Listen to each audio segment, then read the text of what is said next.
Good evening and welcome to the fourth meeting of fiscal year 2024 for the Milton Planning Board. At this time, I would like to call our meeting to order and begin by introducing the members of the Planning Board and the staff. If you'd like to begin. Jim Davis, member. Sean Fahey, member. Maggie Oldfields, member. And Cheryl. Cheryl Tagayas, member. And Meredith Hall, serving as your chair. Now introductions of staff. Julia. Julia Getman, clerk. Tim. Tim Zerwinski, Director of Planning and Community Development. And Josh. Josh Eckertley, Assistant Director of Planning and Community Development. Great, thank you, and good evening to all. I'd like to begin at this time. We're going to defer the minutes of August 3rd and the 10th. We have not, the edits haven't gone out, and that's fine, Cheryl. So I just was going to defer those to the next meeting. Can I have a motion to defer the minutes? I'll make a motion to defer the minutes to the next upcoming meeting. Okay. Second.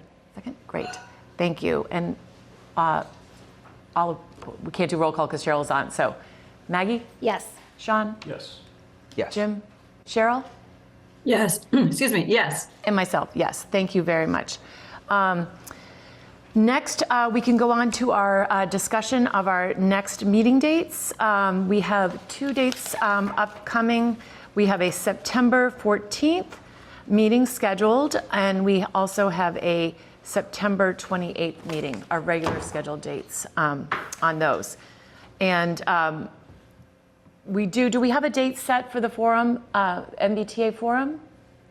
Tim, we don't. I've been out this week with COVID, so a couple of things have kind of fallen to the back burner a little bit. But we will get a venue for. What do we usually do? It's usually the third week of the month, but we'll have it on the regular monthly schedule and get that publicized for everybody. Okay, that's great. Thank you very much. So next item on the agenda is staff update. Tim? Not a lot that we want to already be discussing on the agenda, but I just wanted to use this venue just to make sure people are aware of the news that came out this morning out of the MBTA Board of Directors meeting. So they're going to be doing a closure of the Ashmont branch and the Mattapan line for 2 weeks in October, from October 14th to October 29th. Similar to the closure that they did at the Orange Line last year, the difference being we've got more than 2 weeks notice, which they didn't have the last time.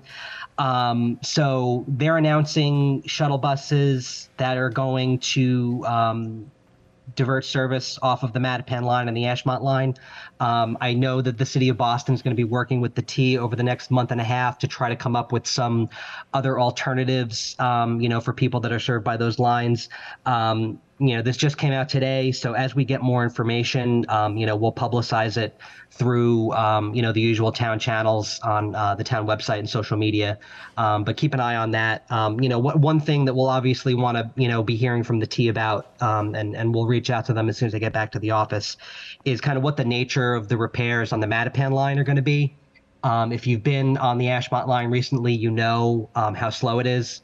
Those slow zones are the result of track work that kind of needs to be done. You can't drive the train fast enough, or else there'll be damage to the tracks. And so, they're trying to get this all done in one swoop. I have not been aware of any of these slow zones on the Mattapan line, although I wouldn't be surprised if there are. So we'll just want to get a better idea of what the nature of that work is going to be, and if and how it has any relation to the transformation project. But, more information on that as it comes. So we'll keep you all posted. Tim, this is Sean. I'm sorry to hear you have COVID. I hope you feel better quickly. And thank you for not attending the meeting since you have COVID. Did they say that they're going to close the entire line from Ashmont to Mattapan? Is that what they're closing? Yeah, the whole line. And then from Ashmont to JFK. Ashmont to JFK. Okay. Yep. All right, great. Thanks for that, Cliff. Another brief update from us is that the physical copies and binders of the newly refiled 111 Highland Street project that you all gave that approval for the other meeting are available in the planning board office. So if you want a hard copy of all those refiled documents, those are available for pickup either after this meeting, they're up on Julia's desk, or in the coming weeks. Julia has them on the table, I think. They're here. Oh, brilliant. Thanks, Julia. Yes. Yeah, and we'll be scheduling that public hearing for the September 14th meeting, as well as the Bent's public hearing, which we talked about during staff update at the last meeting as well. Great. And Josh, I just wanted to hear, you sent over on August 14th to the DPW the letter that we approved, and the deadline was Monday. Yeah, so that's correct. It was sent on the 14th, was sent to the printers earlier this week, and is set to be included in the September, October, and November tranches of the water bill. Okay, September, October. Quick question, Josh. Do you know if we could edit that if we wanted to for the next two water bills? Yeah, you can't edit for the September. There's obviously, and we have another couple of weeks before the October and November ones go out, so there's an opportunity to edit that as well, if you want to go through that process again. Thank you very much. Is that it, Tim? Yes. Tim, this is Sean. I have a request I'd like to make of you, and obviously when you're healthy. My request is for you to return back to the meetings. And my reasoning is this. I think this particular topic that we have, all of us have, you and Josh have it, and we have it, the MBTA communities, it's likely the most challenging issue that you could face in your entire career, in Milton. And I feel that you are the Director of Planning and Community Development. It's absolutely a leadership role, and I feel that together as a group, we'll work better in person. I think we've stretched out, virtual meetings as, pretty substantially, and I think there's an awful lot of value with your expertise and your knowledge to be at the table with us. Does the board feel that way? I do, yes. Yes. I think communication is really important at this time. Sometimes things, lack of information can occur, and I just think it is. Obviously there's exceptions if you're away or traveling or different life situations. We all have had those experiences, but to have you consistently not in attendance, I think is seeming to be a little problematic. So it would be great. When you feel better, obviously, when you feel much better. Yeah, understood. And Sean, I hear your comments. I mean, I've been availing myself of being able to participate remotely. The planning board is not the only board and committee that I staff, and especially over the course of the past couple of years, I have had a tremendous number of evening meetings beyond the planning board. And the only thing that has given me a semblance of work-life balance is the ability to participate remotely. So, there is a trade-off there. I think that, but I do understand where the board's coming from. I will, I'll talk to the town administrator about this. I just want to make sure that, my workload is manageable, and I'm able to make and keep the commitments that I have to, again, the other boards and committees that I work with, and also, to my day job and to my family. But I take the request seriously, and we'll probably see you guys in a couple weeks in the Blue Room. Great. Yeah, Tim, I appreciate all the pressure you have and trying to balance everything, and certainly a home life too. I think it's critically important to everybody. But I think it's not just the planning board. I feel the residents of the town. There's an awful lot at stake for the residents, and we have an extremely short period of time, to deal with this particular issue. So I'm not saying my request is a forever request. I'm saying that given the nature of what we're dealing with and the serious matter that it is. So whatever you can do, I would appreciate it, and I'm sure the residents of the town will appreciate it as well. Thank you for considering. You got it. Thank you. So we can now move at this time to our citizen speak. If there's anyone on Zoom that would like to speak on any issues, and if there's anything on our agenda that you will have time to speak if you would like, also the public. But are we seeing any hands up? Cheryl's got her hand up. Cheryl? Yeah. Yeah, sorry, I meant to chime in just a little bit on that last topic, if I may. Yeah. I was going to make a request that, with that request to have Tim attend our meetings in person, that we could go back to setting a time limit or at least having a vote to extend the duration of the meeting so that we're not having requesting staff to be in the building with us until nearly midnight during our meetings. So if we could be disciplined and try and end our meetings no later than 10, I think that would be helpful with that request to have staff to attend in person. I think that's a great suggestion, because Julia certainly has been here on many late nights, so. I'd support that too, Cheryl. I think it's a great idea. I thought you might, Sean. Yeah, it may. I know. Okay, great. Thank you. Yeah, good. Okay. Just a note, a few years ago, there was a request by Alex Whiteside that the board took a vote on to take a vote when 10 o'clock was approaching and to see if the board was open to ending the meeting or extending it before 10. Great. I think that's So, Great. Yeah. We'll make it a I think it's a great practice. procedure, absolutely. Yep. Thanks, Julia. Okay, so do we have any other hands up? We have, We have Donna Dickerson. great, I actually we can, do not seem to have the ability to give her the ability to talk. Josh, do you have hosting capabilities? No, it's the webinar host, but they've just made you a co-host, and if you can also make me one, that'll be helpful too for Okay. admin. Donna, if you give your name and address for the record.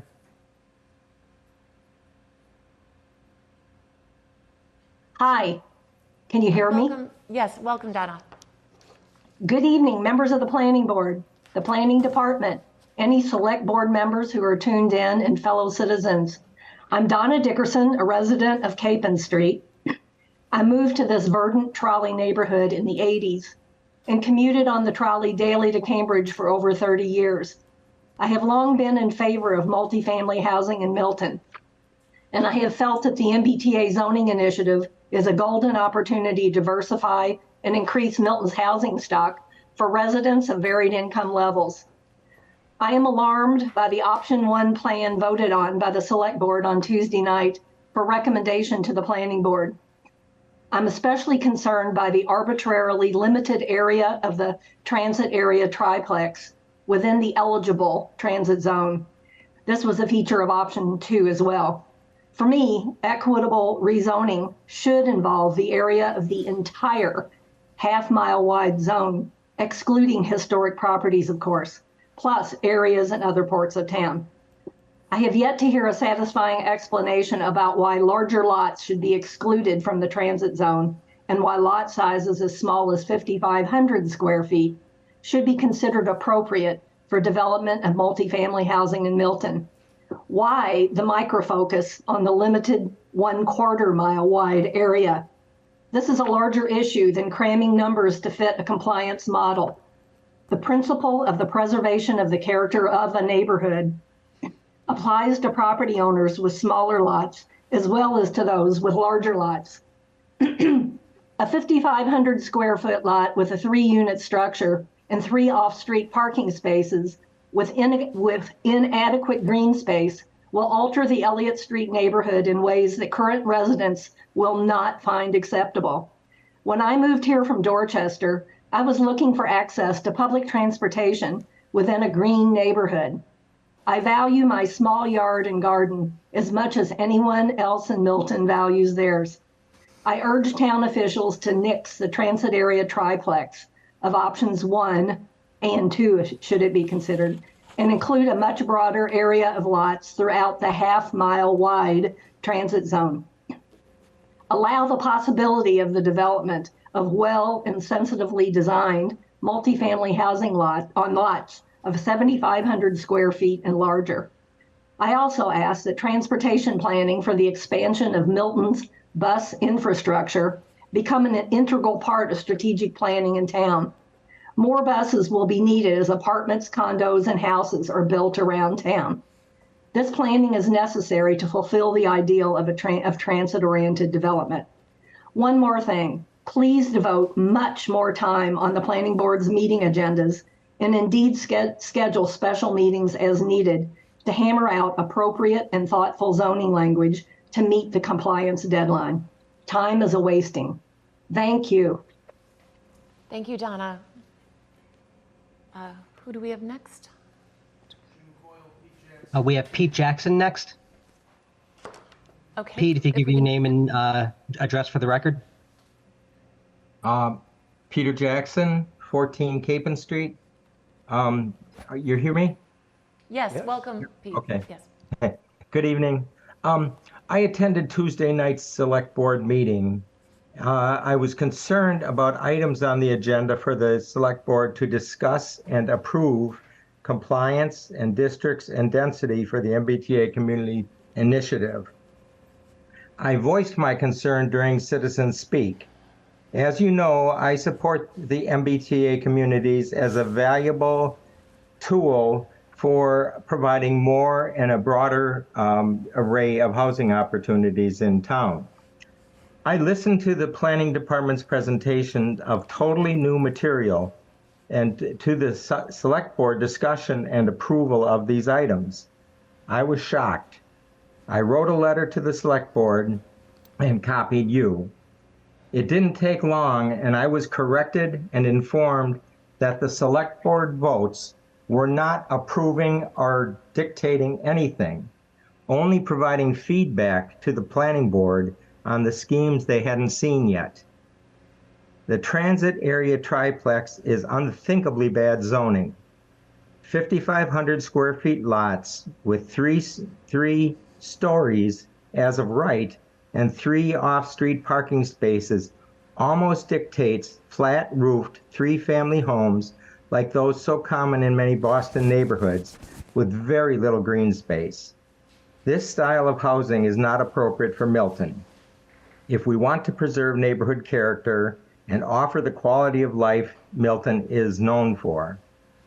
Instead of compressing the district size and reducing lot sizes, the planning board should study expanding the area to encompass enough 7,500 square foot lots to accommodate the required number of multifamily housing units. Bigger lot sizes provide greater design flexibility. Thank you. Thank you, Pete. Do we have 2 more? I think? We have Jim Coyle next. Jim, if you can give us your name and address for the record. Yeah, good evening. My name is Jim Coyle. I live on Bunton Street, and at a recent meeting, I raised a question about the heavy-duty cable work being done by Verizon in East Milton and probably other parts of Milton, as well as nearby Quincy. And the next day, a truck ran into some wires, knocked down my neighbor's, cables to their home. I'll give an example. I'm involved in a lot of construction work in various towns in the state here, but Quincy has a requirement for new projects of any kind. All utilities are underground, basically. New developments of any kind or redevelopments. And I've seen several instances of that in the last couple of years where it's all underground. And it's part of the, what rules they're following exactly, but it is expected. And the unsightliness of all this patchwork on existing telephone poles with putting a little short piece on there and hanging wires of all different kinds out in the middle of the street, lower and lower. Some of them are blocking the view of traffic lights, so, partially, not a full obstruction, but on Willard Street, for example, and there's just other areas too, same thing. If the project goes ahead here of more housing, I'm certainly in favor of that, but I like what the previous speaker said about having larger lots spread over a less dense, make them less dense too. And my second point here is about public safety. East Milton, where I live, we have an influx of young families moving out of Boston with expanding families. Every day I look out the window, there's young mothers pushing strollers around. The sidewalks are somewhat unusable in many parts of East Milton. They're too narrow, unsafe. And this MBTA project that is about to happen here needs to have adequate, maybe even better than adequate, public safety reviews built into the whole process. And I think that's essential, or it just shouldn't go ahead at all.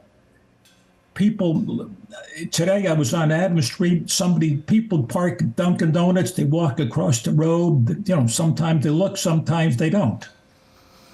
We had somebody killed by a bus a couple of years ago here, right in front of Starbucks. I mean, all this public safety stuff needs to be part and parcel of everything the planning board is doing, and it absolutely should not be rushed through without proper public safety reviews by the professionals. A little bit related to that, it was in the 40B projects, basically those projects can get away with their safety reviews incomplete.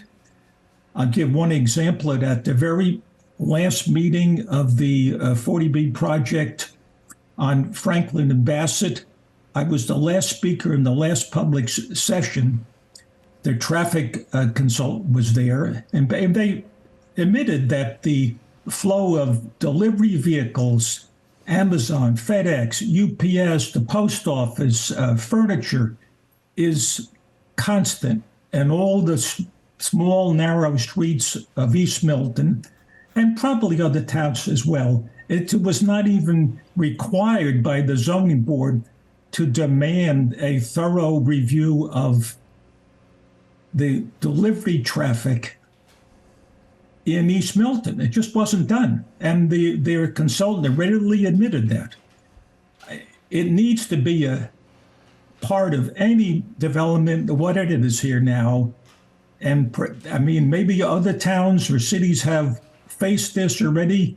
I think, and there's probably ideas that can be learned from our surrounding neighborhood, in Quincy in particular. And I'd like to see that I know Absolutely, Jim. You're already very busy, but consult with the surrounding towns, please. Great. See what you learn from each other. Maybe you're doing that already and I just am unaware of it. Anyway, that's Terrific, it. Jim. Thank you very much for those comments. And next we have Next, we have Diane DiTullio Agostino. Diane, if you can give us your name and and address for the record. Diane DiTullio Agostino, Precinct 9 Town Meeting Member, former Selectman, current Chair of the Commission on Disability, and I'll stop at that so you can expedite your meeting. That I greatly appreciate that you have a citizen speak section.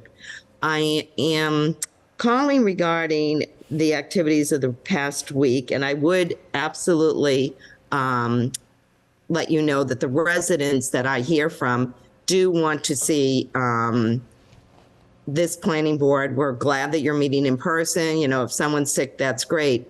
And the town had been through some changes with the planning director, who I greatly appreciate all the help he has provided to you as well as to myself over his shorter term here in Milton. However, this is a critical issue, the MBTA issue. The majority of residents, it's summertime, a lot of people are away. And yet the other night, we saw the Board of Selectmen basically usurp or supersede the planning board. So I went back and pulled out a few laws regarding the charge of the planning board. Once, years ago, when there was no planning board, the Board of Selectmen would act as the planning board. And there were other entities, it's under Mass General Law, Chapter 41, Section 81B, which once you were all voted into office under this chapter and verse, then the powers and duties of the prior individuals cease to exist. So I understand why residents were shocked to see a Board of Selectmen whose primary obligation to the town is fiduciary. What is the financial impact of any action that the town takes? To see them take a vote on a zoning issue, which is under the jurisdiction of this board that's meeting tonight. I want to raise that point because an analysis, when you do an economic analysis, you have to look at all the factors that are going to impact the cost. The amount of multifamily units, and I'm not either for or against because the homework hasn't been done. And that's something that I always feel people need to do before making any financial decision. And this is a financial decision. This is not affordable housing. Some individuals in town think that this is going to increase affordable housing. We're not talking about affordable housing. We currently have 9,844 houses in the town. And yet we're talking about adding, and it's not that each one of these 2,461 would be an addition to that 9,000, but that's a minimum number of multifamily units, if I understand correctly what has been shared with me. So if we even just look at the biggest expense in our budget, the schools, we currently, from those houses, and these units, multifamily, are supposed to be for children also, and including children. We have 4,321 students just from the housing we currently have. If you add a minimum, which some units can be already in existence, you're going to substantially increase, possibly by thousands, the number of children in our schools. What will be the financial impact? You're going to increase the demand on public safety. Take your warrant as the planning board and literally take every department in the town to look at what adding this many units or more to the community will do. Not to speak of, my primary concern in Milton is safety. I can't even fathom. The intent is it would be near a rapid transit. And we heard, a lot of people who live near the trolley do get to Boston using the transit system we have. But the busing system from some parts of town, because it's supposed to be 50% near the transit and then 50% elsewhere in town, I believe, the busing system is deplorable. You cannot depend on taking a bus to get to the zoning. I literally request that the financial review be done of the impact, the potential impact, looking at a minimum number of additional items being added versus potentially a lot more than that. With just 28,630 residents currently, we potentially, looking at the numbers, could have 1,000 more students. How many more schools would that require, buildings would that require? And also, your jurisdiction, along with, I do understand, or at least I've been told recently, that the town planner actually works for the Board of Selectmen. However, it is the planning board that has the jurisdiction and the requirement that any zoning changes in the town of Milton, there's public hearings. So well, there might have been some discussions and there was a short poll put out there. There is a lot of unknowns in your decision making. And the biggest and last point I do want to make is on this new law, Mass General Law, Chapter 40A, Section 3A. If you have it in front of you, it points out Section 3A, A1, an MBTA community shall have a zoning ordinance, and then it goes on. I don't understand how this law, right after an MBTA community, does not put the Mass General Law that defines an MBTA community. It's not defined, which would seem to make it deficient if it's not defined. You have your regulations, but those are not laws, those are regulations. You also have some January 29th, 2021 explanation. It's just a preliminary guidance on what an MBTA community is, but the law has to define what an MBTA community is right after those three words. Otherwise, you're making a lot of assumptions that could seriously impact the community, both financially as well as safety-wise. When we just voted and are spending all this money on new fire buildings and firehouse stations, and yet will those meet the needs of this additional increase of units? So I know you've got a lot of work ahead of you. I commend you for doing your work, and I hope that you'll get the actual job of what the select board's charge is to look at the fiduciary obligation and what impact it would have, as well as this zoning question. And I really appreciate the work that this planning board is doing and your charge that you have all accepted and been sworn into office to take. So thank you very much. Thank you. Anyone else? Any other hands? Okay. No more hands. No more hands. Okay, great. So with that, we can move to our new business and Wolcott Woods Special Permit, determination of minor amendment for change to retaining wall. Is Jack Dolly with us tonight, or? I just asked to promote him to panelist, so it may be a moment before he joins us. Terrific.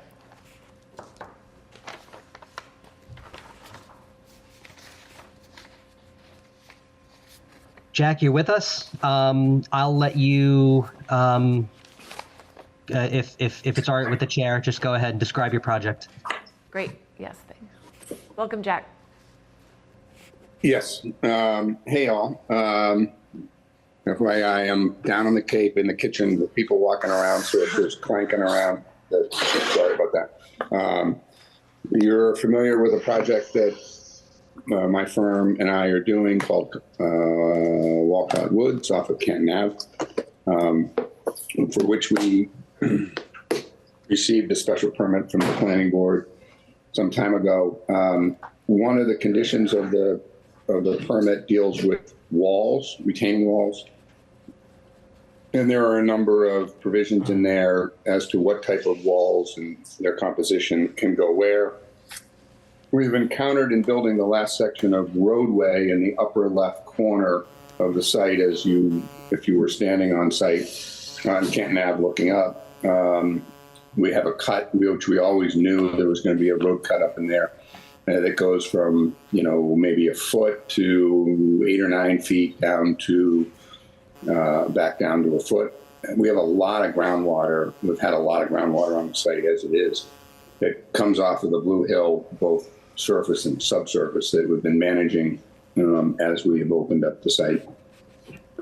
In this location, a wall was proposed in the original permit. The engineer and the contractor are suggesting that we do an engineered block wall as opposed to a masonry wall due to a concern about hydrostatic pressure, which is basically water pressure behind the wall. And use one of the products that was permitted in allowed product that was permitted in the special permit, a chiseled concrete block material in this section, which really has an engineering design behind it, how it's installed, how it's anchored back into the slope, how drainage is dealt with behind it, below it, et cetera. This is not a cost issue. This is a design issue. And we've used these, they're called various things. We call them elephant blocks. People call them Lego blocks. They're a concrete block that's about 3 feet long, 18 inches tall, and they're preformed, if you will, so that they can anchor to each other. They're laid in courses. In the highest condition, we would probably have 4 to 5 courses, and then we would slope them back down. I've used them extensively on other projects successfully. We've planted both above, quite successfully above, landscape material that tends to grow out and fall over the face of the rock over time. I think I provided some pictures from one of my projects in that instance. We've also planted in front of. So we're asking the board for an insubstantial amendment to the permit to allow the use of this permitted product in this particular location. Great, thank you. Yes, Sean, if you want to start. Yeah, Jack, I just have one question. I saw the photos that you sent. They're very helpful. Thank you for that. The growth that appears to have covered the face of the stone wall in one of your other developments really hides the wall in its entirety, as I see it in the picture. Is that correct? That is correct. Yep. Yeah. How long, Jack, does that growth take to Probably 3 years. Okay. I'm sorry, I don't know your first name. My first name's Sean. Sean, I'm sorry, we haven't met. That is about a 3-year cycle. Okay. And also the wall, you had another photo of the wall darkening in color, probably a weathering process is what gets it to that look. How long did that take, that weathered look? About a year. Okay. Yeah, So we have water that comes down over the face of it, and then it also bleeds through the joints, if you will, and it's basically traveling with organics, and in part what you're looking at is essentially mold. Yeah. There is a product that we try to bring to the table in this instance that. Where the product would be painted, believe it or not, in different hues, and that manufacturer has discontinued the provision of that product, unfortunately. So, we could manufacture that shading instantly with that other product, but we can't get it. So, I think I said in my letter transparently that when it first goes in, it's raw. It's like anything. It looks a little stark, admittedly. But I also have the experience that over time, it settles into the site quite well, in my opinion. The other thing is it is on the opposite side of the road from the units. You've seen some of our work out there. There's quite a bit of masonry, not masonry, but stone masonry walls that we use as both retaining and landscape features. And, we're not proposing to substitute, this product around the units where, those retaining and or landscape features really add to the character of the homes and the appearance of it. It's on the Jack, I actually have no issue with it. I asked just because I was, for those that may wonder how long it's going to take to get there. That was the reason for my question. And I'm not suggesting that anything should be done to enhance that look. And lastly, I'd rather have a wall that can handle the hydrostatic pressure than putting in a wall that's going to be subject to the issues that would result from that down the road. So I have no further questions. I think it's a good solution. Thank you, sir. Maggie, yeah. Oh, hi. So I'm Maggie, and my question, I have a couple things, is how many, or who will be seeing the wall? Will the residents be seeing it? Will be the residents of the community, residents driving down Canton Ave, or the hikers in the Blue Hills? Good question, Maggie. Nice to meet you. You will not see it from Canton Ave. It's not, it's way up in the site, 1,000+ feet off of Canton Ave in the upper left corner. So as a general resident of Milton, you'd have to drive into the site and drive, if you will, what we call the loop to experience it. The immediate residents, there are, excuse me, let me think out loud. There's 6 homes, 6 buildings, 6 duplexes. So there are 12 homes in this corner, bays, area, whatever we want to use. They will be the immediate consumers, if you will, visually of seeing it. From a hiker in the Blue Hills, you'd have to really come out of the Blue Hills into my development and walk through the development to encounter it. So, which is allowed. Right. Admittedly, we have a trailhead provision at the top of the road. I don't know how likely it is, to be honest, but that's the best I can answer it, Maggie. Yeah. So, as we all know, this is a historic site, and I think we need to be respectful of the site. So I'm wondering if your civil engineer would have any objections to build a reinforced concrete wall on a reinforced concrete spread footing with a dry face stone veneer.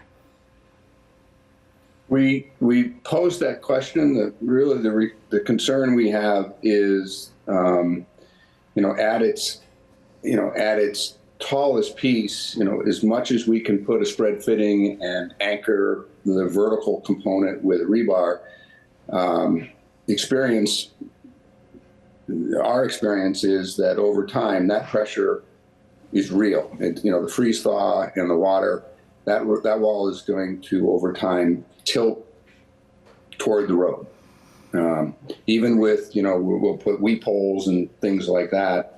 Ultimately, it is going to, bend, in the will of pressure. So, the decision to come before you wasn't lightly made because, I took this project through quite an extensive process.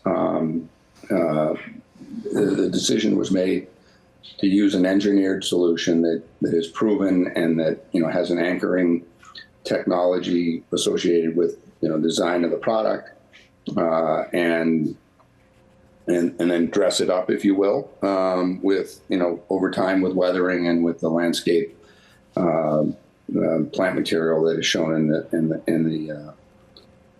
the picture. So if your ask is for me to go back and consider that, my response is that I will not. You don't want to, okay? Because I believe aesthetics is everything, and especially in this project, it's a beautiful site. You've done a great job. It was a big change to the existing landscape there. So I'm also wondering, have you talked to the residents up there, and have you received their input on it? Well, I have communicated, as is required by the special permit, that I would be that I've made this request of the planning board. That is the immediate neighborhood. We have a neighborhood list, and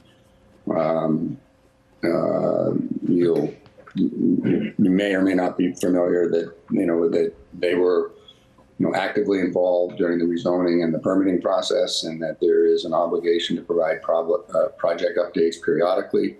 So I made that disclosure. I did not get a single comment back about it. I did get several comments back. Thank you for the update. Glad to hear it's going well, things of that nature. I have not, Maggie, polled my clients, if that's your question, what their opinion is. Frankly, that's not their purview. Cheryl has her hand up, but did you have something else? Yeah, so the only, my concern is, are we going to be setting a precedent for other builders to use this stone wall? So I know we have, we have other stone walls that have been built around town, you know, up off Woodland. They've used real stone as a veneer. Down by me on Ford Ranch Road on their bridge, we have the memory care coming up. So my fear is we're going to be setting a precedent of this type of block. I usually prefer a look that's a little bit more natural. My concern is in your pictures, you use a lot of creeping juniper. Creeping juniper, you look like you had a smaller size creeping juniper, probably was like a 2 or 3 gallon at time of planting. The problem with creeping juniper was when they start growing into each other, they actually don't like to touch and they start browning out and they start dying off. I know a lot of contractors like to use blue red creeping juniper because they're fairly inexpensive, but it's not kind of one of my favorite plants to use. So it might be, if you don't want to change the look of the wall,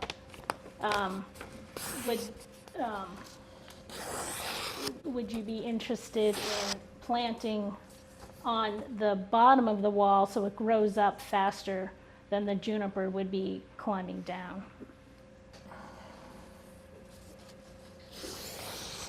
Because as they say in plant world, the first year plants sleep, and then second year they creep, and then the third year they start to leap.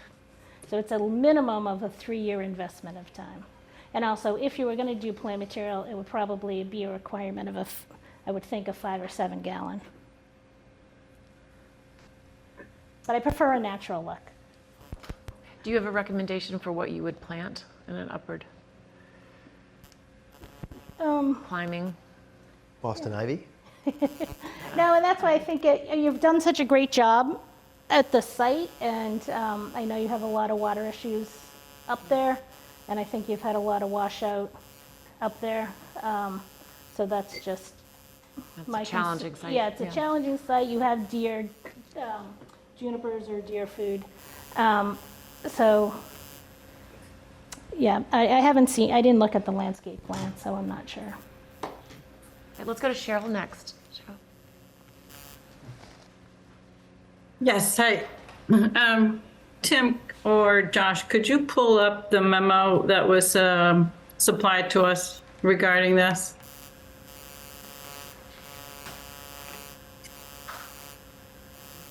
Just pulling it up now. Thank you. And can you increase the size of that? And I wanted to, the language there, 13 walls is taken from the special permit, correct? Yes. And so that last sentence, all retaining walls for whatever purpose may be of concrete or other structural materials, but shall be faced with natural stone in compliance with the bylaw. So that's referring to the zoning bylaw. So I don't see how we can approve something that's different than what the zoning bylaw requires, at least without it being considered a more significant change than a minor change. I recall this discussion about these materials and these walls. I understand the concern about the water, but concrete is used commonly in retaining walls where there's hydrostatic pressure as well. Concrete's used in submersive environments. And so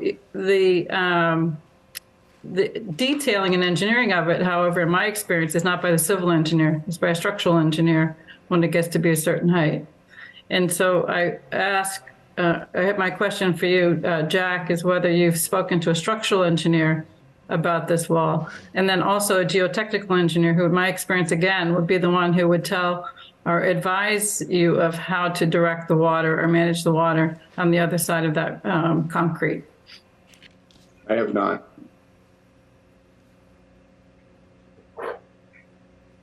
I would ask for Tim, if you've got the zoning bylaw that refers to the, or Josh, to that this special permit is referring to with respect to stone walls.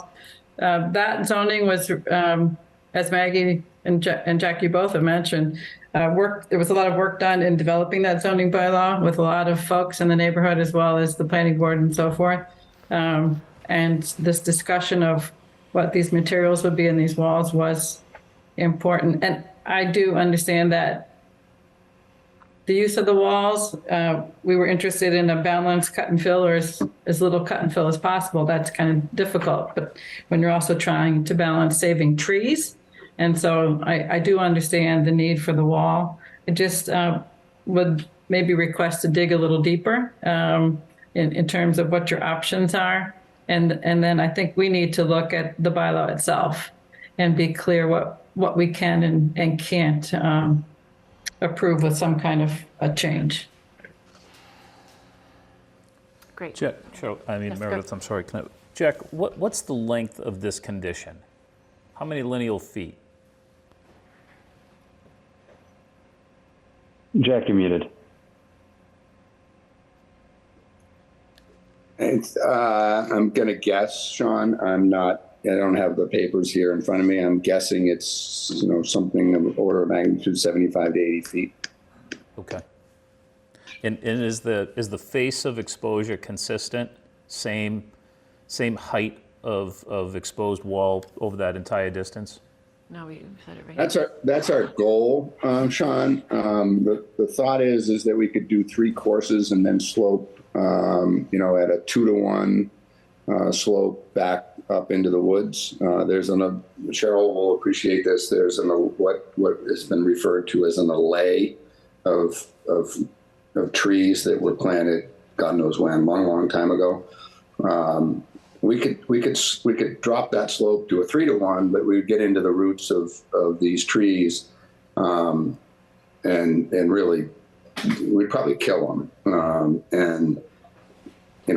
While there's nothing particular special about the trees, they're there. They're historic. They were put in. They're big.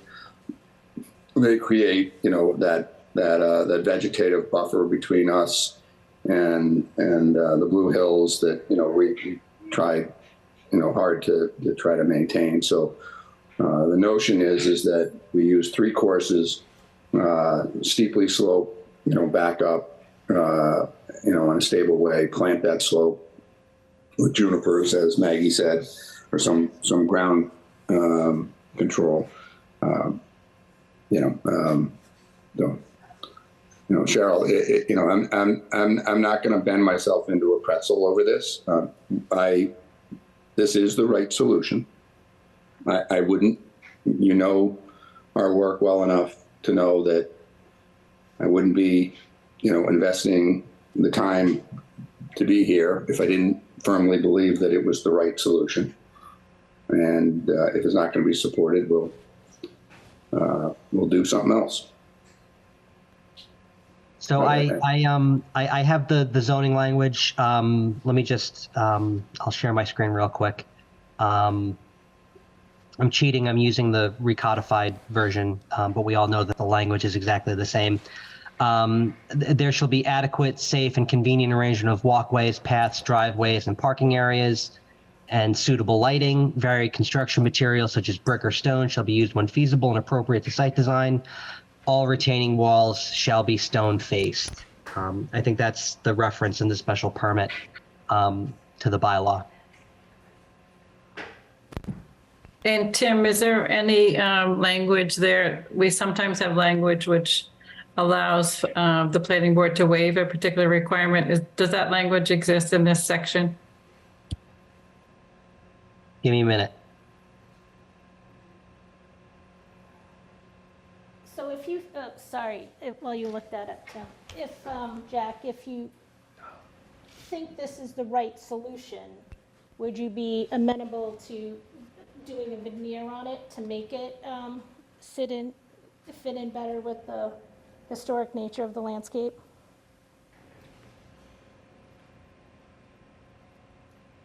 You're muted, Jack. No.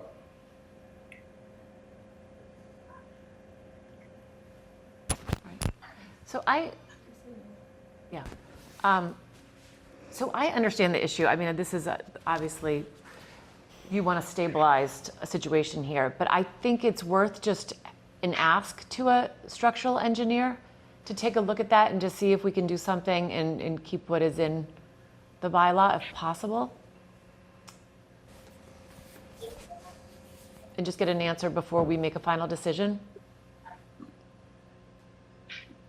I thank you for the comment. I'm not going to do that. I want to finish this road, and if we don't have a license to proceed as requested tonight, I'm not going to go through another month or 6 weeks of process here and keep my road, basically held in abeyance until the next piece of work we have to put in is the wall. We want to get that road paved as we know, we found a little bit of water this summer every Friday. Unfortunately, it doesn't come in sprinkles. And getting this stabilized and getting it put to bed here in the next 30 or 45 days is critical for us. And again, if we're not going to proceed with this as requested, then we'll put a wall up that is compliant, but I don't think it's ultimately not going to be the right solution, nor do I think it'll be the right aesthetic, but that's my opinion. I know a little bit about my business here, guys. In fact, I know a lot about it, my business. So my responses are firm because I know my business. Right. So our next meeting is on the 14th. You don't think you could still get an answer before then and we could approve it, knowing that we have that piece of information? What's the question that I am chasing?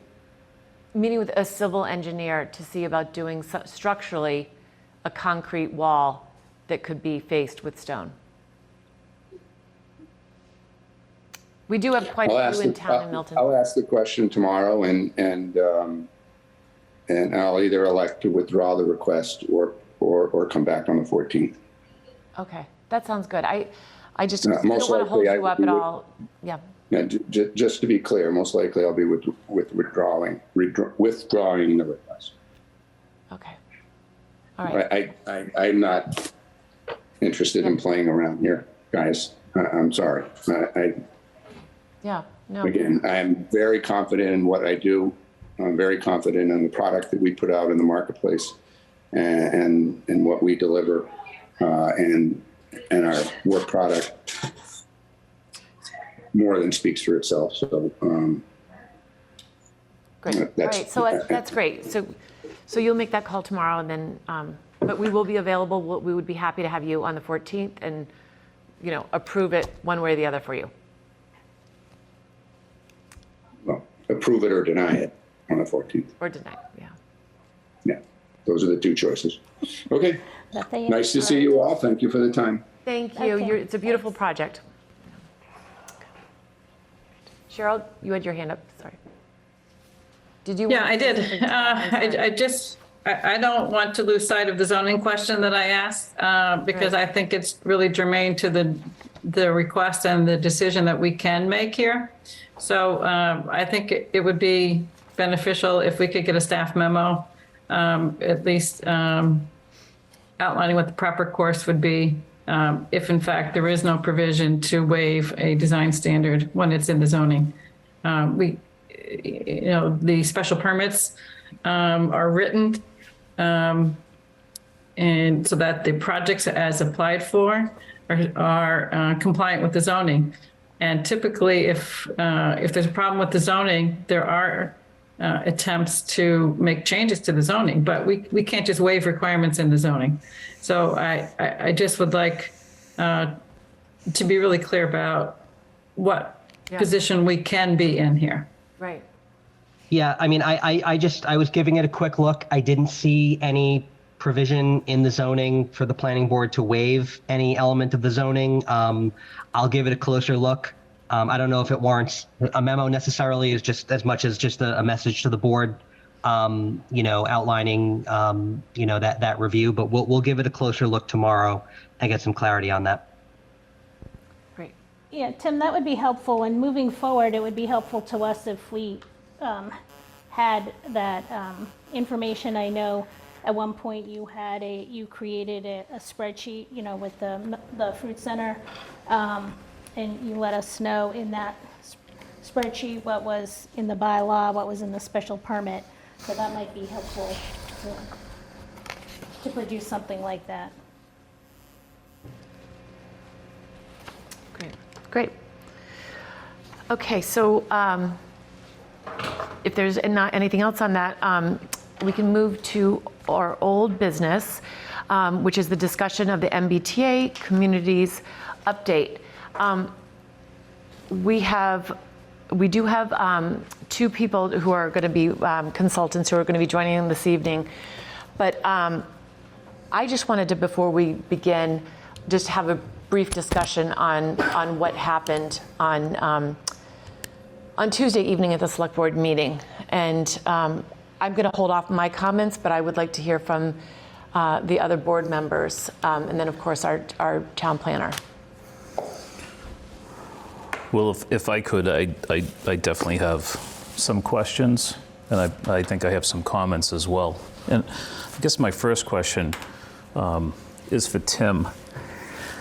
So we have 3 consultants that we've hired that are still working to complete the tasks that they've been assigned. And I guess my question, Tim, is how important is the information that they're preparing for us? And how important is that we have that information? So we have, and I apologize, Meredith. I didn't know. I thought we were going to go straight to our consultants. I promoted Eric from RKG, so he's in our panelist group. But Eric, you can just sit tight for a minute. We'll get to it as soon as possible. So we have RKG Associates working on a fiscal impact analysis. This is a priority for the planning board. Sean, not to turn it around on you, but it's a question for the board as to how important is that information for your decision-making purposes, and in terms of how you move forward either with or without a final report on that fiscal impact analysis. Okay. So we were. Oh, sorry. Go ahead. I'm sorry. I thought you were turning it back to me. I'm listening. So we worked with MAPC briefly on just a simple kind of quick compliance model run of some sub-districts. So our kind of working relationship with MAPC was a little bit of a one-off. And then we're also working with UTIL. We're working with UTIL, again, on technical assistance, on working with the compliance model to determine zoning district boundaries and zoning parameters for those zoning sub-districts. So they've been testing different sub-districts, different locations, different sizes of those sub-districts, different zoning parameters of those sub-districts. We have them through a contract with, through a grant from Mass Housing Partnership. We are going to be bringing them on board on a longer term basis, hopefully through the end of this process, through some additional state grant money that we have. So they'll be with us, fulfilling that role. So it's not, Sean, it's not necessarily, their work is ongoing as the board's work and the town's work is ongoing. When we need to test something in the compliance model, when we need to adjust district boundaries, when we need to adjust dimensional parameters, they're the ones that help us do that. Yep. So I have a basic question. Tonight we're looking forward to hearing from RKG and UTIL. And my question for you is, would you advise the planning board to make decisions and vote tonight before we hear from these consultants? I can't answer that, Sean. Why not?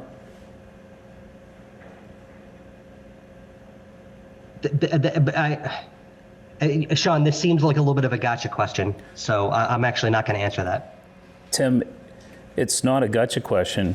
It's a very sincere question. Obviously, the select board voted on Tuesday night before the planning board had taken any vote or had even completed our work. And I'm wondering what advice you would give to the select board before Tuesday night's meeting. So the select board got a version of the presentation that UTIL is going to give to you tonight. We had a meeting with UTIL on Monday. I had their information and their slides and their diagrams. I presented that to the select board at the select board's request, and they took the actions that they take based on that information. So they heard the presentation and then they took a vote. So I would anticipate that that's something that the planning board would do or choose not to do. So, you know how difficult this task is. It's difficult for you, it's difficult for Josh, it's difficult for us. And my question is there a reason that you wouldn't have advised the select board to wait until the consultants had provided their finished work?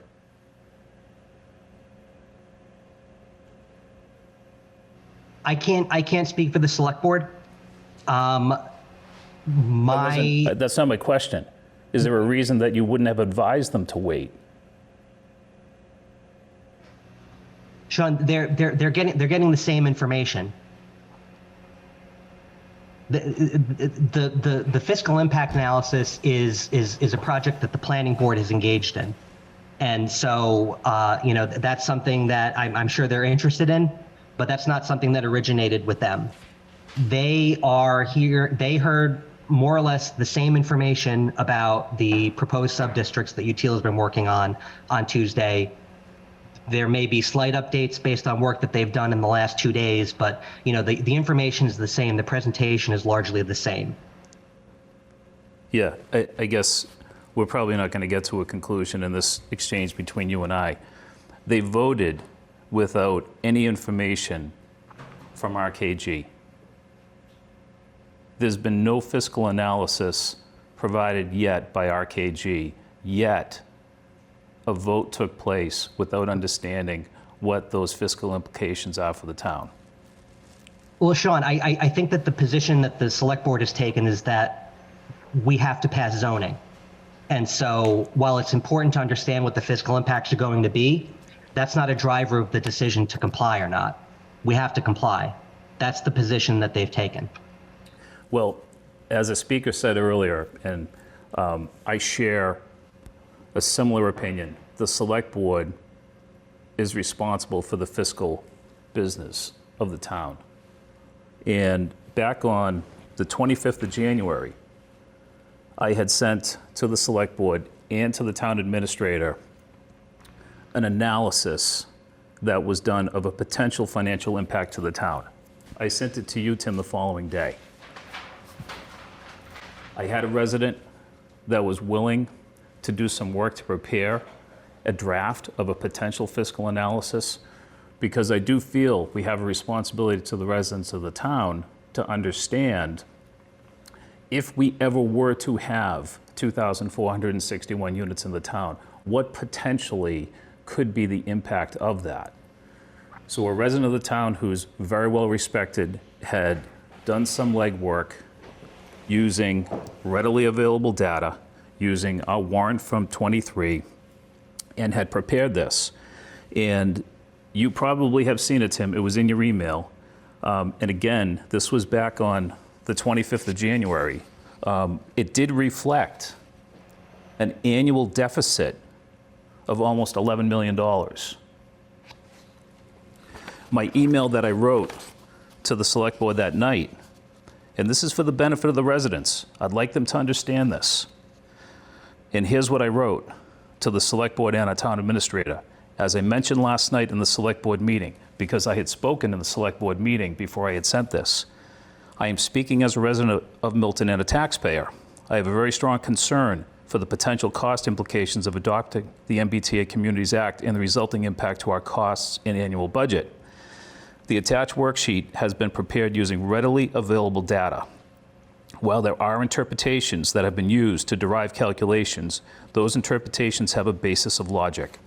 It is certainly possible that adjustments to these calculations might be appropriate, and possibly the annual budget impact may be less than a deficit of $10,927,924.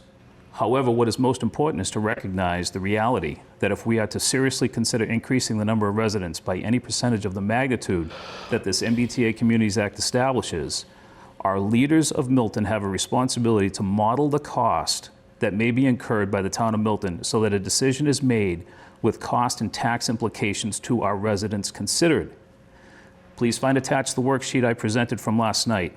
I have copied, and I name a Milton resident on this email as he provided significant effort and work at my request to prepare this cost implication calculation. Thank you again for your time and commitment to our town. I sincerely appreciate your effort. That was on the 25th of January. I never received a reply from anyone. I didn't receive a reply from any of the select board members. I didn't receive a reply from the town administrator. I eventually prompted the town administrator, and he did reply at that point, which was about a month ago when I prompted him. So my reasoning for asking the question is this was in the hands of the select board that I had prepared. I don't think this is very complicated. This is not difficult to prepare. And if you look at it and you use the data that we have within the town, the extrapolations here are all reasonable. All reasonable. And you have it yourself, Tim. Our town administrator has it. The members of the select board have it. Certainly the members of the select board that are still part of the select board, have it. Those that were members on the 25th of January. And I sincerely feel that there's a responsibility to understand the fiscal implications of this before any vote is taken. Okay, thank you. Cheryl, Meredith, I've had my hand up. Yeah. I was just going to call on you. Yes, thank please. you. Yeah, I don't know if this was your intention when you asked for comment about another board's meeting, but I am not comfortable at all with our board members trying to hold a member of the staff who is a direct report to the town administrator and to the select board, try and hold that person accountable for actions of that other board. I think that's not appropriate at all. And I'm really looking forward to hearing the input and the feedback that we're going to give to UTIL and RKG tonight. I think the select board, in my understanding of what they were trying to do, was to provide feedback. That's what I've said our board needs to do, and we've needed to do it for months, and we've been slow at doing it. I think we need to hear what these consultants have to say tonight so that we can provide that feedback. I really hope that we have time to hear their presentations, to be thoughtful about their presentations, to ask questions and give them feedback. And I really would suggest that we move on to that. Thank you. Thank you. And Can I ask a quick question? yes. Last time we were together, we spoke about timing, running out of time. I know Cheryl and Tim both agreed that it was going to be very difficult to get this done. And I had asked if we could somehow petition the powers that be to try to get more time. Where are we with that? And does the board feel like we should push forward with that? Well, I do want to speak to that briefly. I just was going to say that I attended the meeting on Tuesday, and I was stunned and disappointed. We've talked a lot in our town about civility and respect to one another. And what I witnessed in person on Tuesday was a lack of both. We have worked very hard on this, and I see what happened. I think there's two ways to approach this, and the way we move forward, and the way we are compliant. Because I think our board has consistently said we want to be compliant. We're going to work towards being compliant, but we don't want to be reckless in doing this. We want to be thoughtful in how we do this and how we approach this, and we all agreed just weeks ago on that process. So I was stunned on Tuesday that there was information that the planning board had not received, that the select board, and I'll just say, the information that was provided to the select board was incomplete. Option 1 did not even provide the outputs, the number of units per each district. That was left blank. It said to be put in, and I'm not sure if we'll have that tonight. But the select board voted on something which, especially in East Milton Square, the last time we saw that, it was 346 units. The select board voted on an option that they have no idea. They have not seen a built-out analysis. They've not seen a fiscal analysis, but they've not seen a built-out analysis of how many units and what that would look like. Because I sat in that meeting and I did not know how many units and 4 stories in East Milton Square. And they voted for that option without that with incomplete information, which I was shocked. So I believe the way we can move forward with this and be compliant, and we can discuss this because we want to move on and we want to hear from our consultants. But Tim, can you, and I can actually read this first, but I want you to explain, and I'm not sure why this wasn't explained to the select board, because I know you did present this to the warrant committee. I'm going to read something on compliance.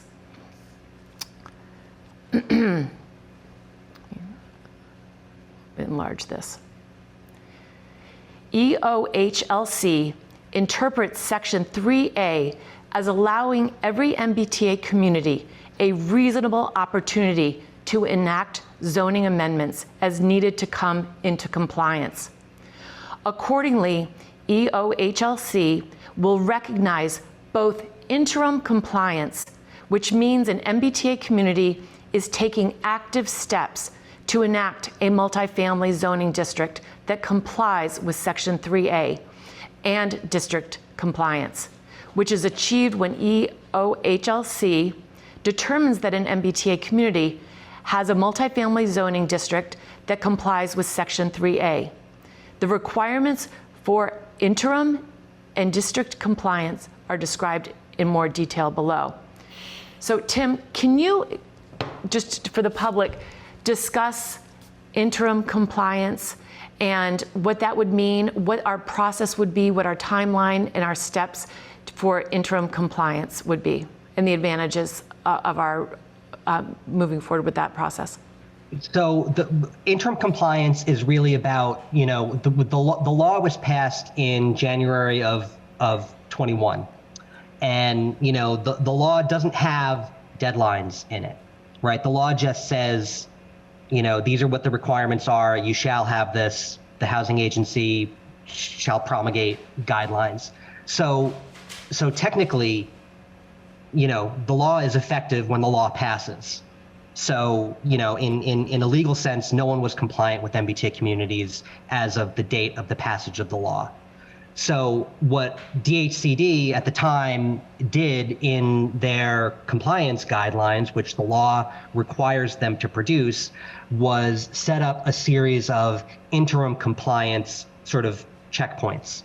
And you remember these. The first one that came out was basically a requirement for the town planner to brief the select board on the guidelines, which I did back in, I think, March of 22.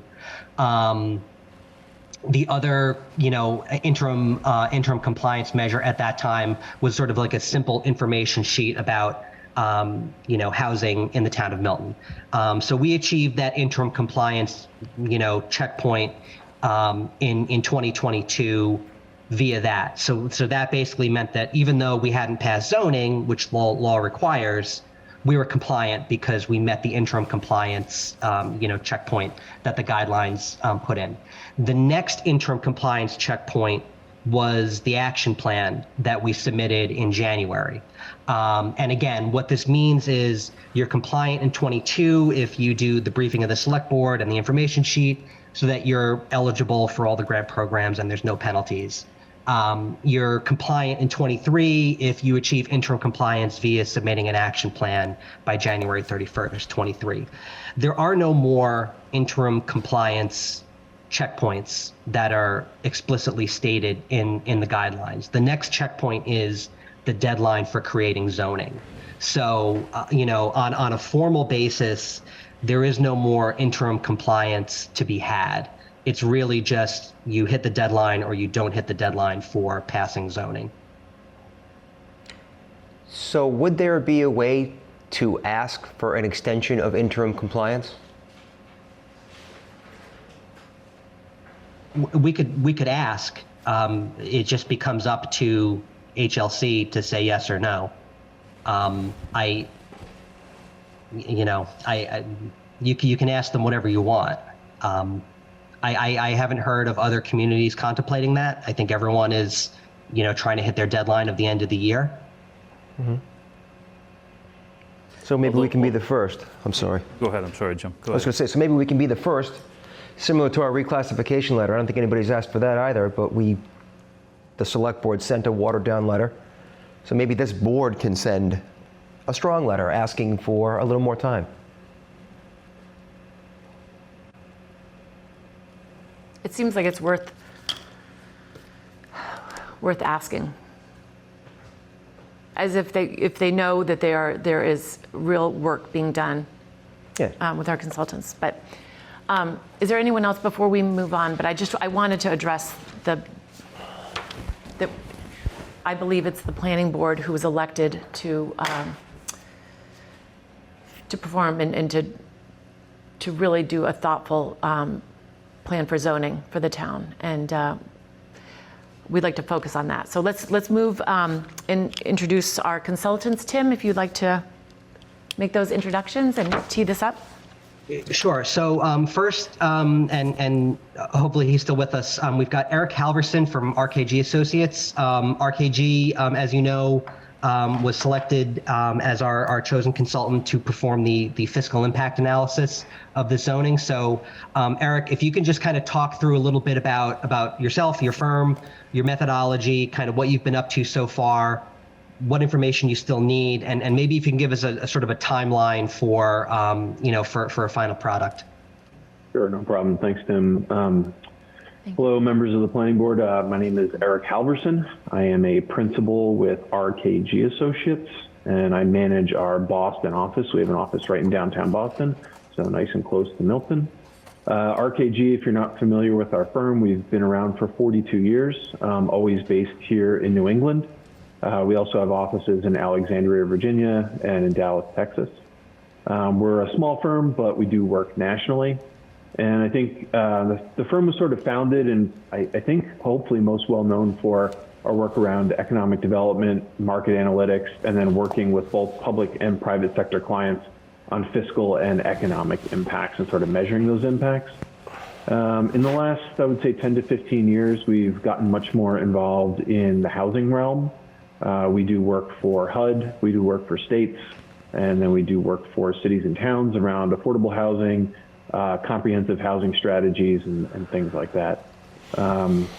Most recently, related to MBTA communities, my firm, along with one other, was asked to work with Mass Housing Partnership and EOHLC, helping them to flesh out the guidelines, and then most importantly, we built the compliance model that all 177 communities are required to use, and had a lot of input on that process.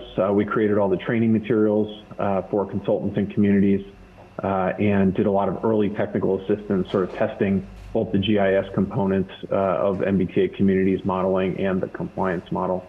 So we're trying to leverage that work and our familiarity with MBTA communities to, help communities like Milton. In this case, it's with a fiscal impact analysis, but we've helped other communities with a whole host of other things. So I'm really happy that we were able to come on board, and I hope that we can provide some clarity, at least on the fiscal impact modeling components of this process. Great.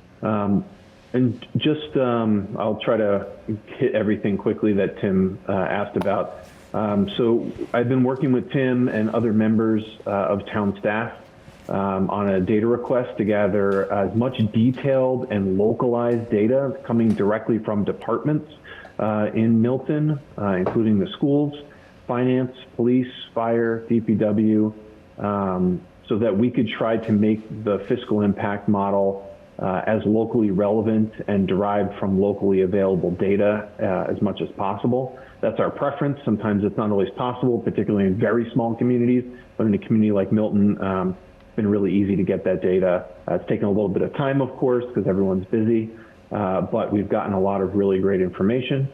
We've taken that and we have started to build out the actual fiscal impact model, knowing that hoping that there would be decisions forthcoming on which districts were going to be decided upon, what the build out of those districts were going to be per the compliance model, what types of housing were going to be envisioned or allowed per zoning in those different districts, and then sort of what the planning board would like us to test in terms of scenarios to run through the fiscal impact model, because there's a couple different options that we can do, and different scenarios and different decisions that we could make that would then impact the outcomes of the fiscal impact model. So right now we've sort of collected, I think we've got everything we need from a data perspective. We're working on building the model, and I would say in a few weeks we'll be ready to come back to you. So long as we have the districts and we understand what we actually need to measure. I think that's probably the biggest outstanding component from my perspective. I'm happy to answer any questions you might have. I don't have a prepared presentation. My assumption for this meeting was just more to say hello and introduce myself, talk about where we are in the process and what's coming up. Eric, this is Sean. I just had a couple of questions, if you don't mind. Love to ask. Sure. With respect to the major, I guess, departments within the town, obviously police, fire, school are very big, and probably other departments that the budgets aren't as big. Is it simply the number of housing units that is the driver of the modeling? Or is it location of where the units are? How would location of the units affect some of your calculations? I don't think it would, unless for some reason you told me or the assessor told me that there was a really substantial difference in assessed valuation from one district to another. Otherwise, we tend to use assessed values from the assessor's office, which I've gathered from them. They were very helpful in that for different housing types. We would usually kind of use an average for new construction that, say, happened over the last few years, because we don't want to use something that was built 30 years ago. It's not going to have the same value as something that's built tomorrow. I would say in terms of the housing typology, that does have an impact. So knowing what types of housing we want to test. So is there going to be a for sale component like condos or townhouses or triplexes, I think someone was talking about earlier, or is it going to be predominantly rental? Those have different assessed values. One has a sales value. One we would weigh from an income approach based on the monthly and annual rents that those units are throwing off. The other reason we would want to know and better understand housing typologies is because larger units often have different school children impacts. They generate different amounts of school children on a per unit basis in our experience. So a studio apartment is going to have a very different education impact from a cost side of things than a 3-bedroom single family house would. I know we're not going to measure that, but just as a kind of on the two extremes. So what we do is we will apply a student generation metric to each of those housing typologies, usually based on bedroom size. And as we know, in almost every town that I've ever worked in, education is usually the dominant part of any municipality's budget. So getting that right and making sure that that's accurate and everybody's comfortable with it is really important. And a lot of that, again, stems from the type of housing that we'll be sort of measuring from a fiscal standpoint. Great. And Cheryl, you can follow that up. Cheryl, Yes, you yeah, had your hand up first, actually, so go ahead. Yeah, thanks, Meredith. A similar question in terms of the districts.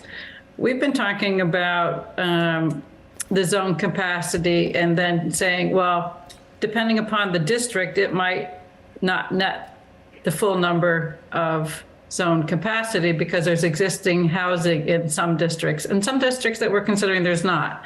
But is that another one of the reasons why the districts are important to your work? Yeah, I think that's Cheryl, it's such an important point that you make, even though it's related to my work in particular. It's a great point to make overall, and that residents, I think, need to understand. It's not like tomorrow you're going to have 2,000 brand new units. That might, if you ever get it, it might take 50 years. Milton's an established community, and there's beautiful neighborhoods and homes all over.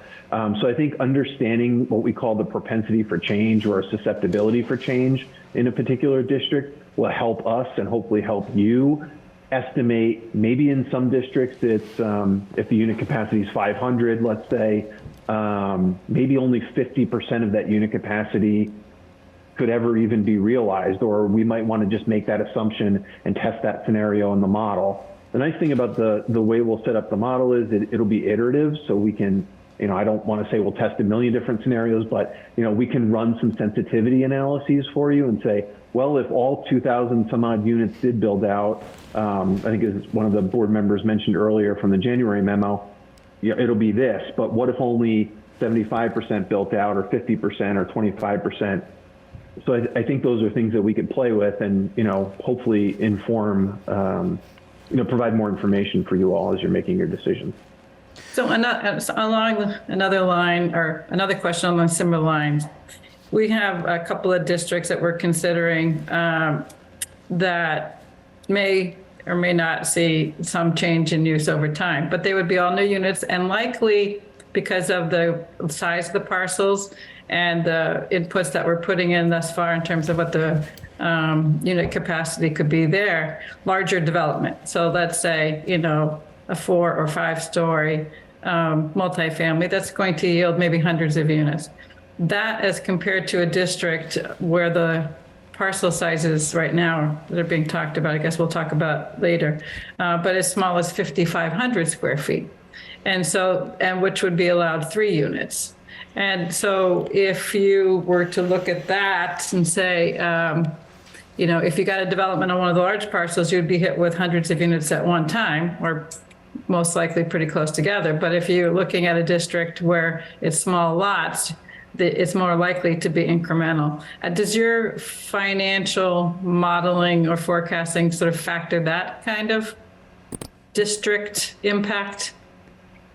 Yeah, that's a great question. We don't have a phasing component to it, so to be able to sort of stretch the impact out, the fiscal impact model will assume that whatever we measure is sort of built on day one in a way, and then we try to measure the impact of that. But what I would say to that is, once we run the model, we can also then generate estimates for potential new numbers of residents. And what I think we put in the proposal, and what I would love to do, even if we didn't put it in there, but I'm pretty sure it's in there, would be to then circle back with some of the key departments, so education, police, fire, DPW, those folks, and say, well, if we did get 350 new units dropped here next year, what kind of impact would that have on your staffing, on your equipment, on that kind of capability, and try to put some of that, I hate to call it qualitative, but more of that sort of qualitative departmental input into it. So what we like to do is try to bridge the more sciencey part of the fiscal impact with department input and try to understand how we can bring those two things together to talk about impacts in a comprehensive way. Okay, and then thank you for those answers. That's helpful. You mentioned that your company built the compliance model. I've been trying to understand how to tinker around with it. Haven't had enough time to really delve into it in any great detail. But there are some things I've read about in terms of being important to the outputs. So we talk about, how many units on a lot versus how many units on an acre. And so where we have lot sizes in Milton, it's as low as probably, I've seen anyway, 3,000 square feet in one of these areas. And then, we have lot sizes of acres. And it seems, so I don't know if you have any kind of comments for us sort of on how that model kind of contemplates that range of parcel sizes in determining compliance. And then similarly, so you can talk about, how many units on a parcel, how many units in an acre, how tall the building is, and how many parking spaces. But what about things that people have asked about, which is open space requirements and lot coverage requirements?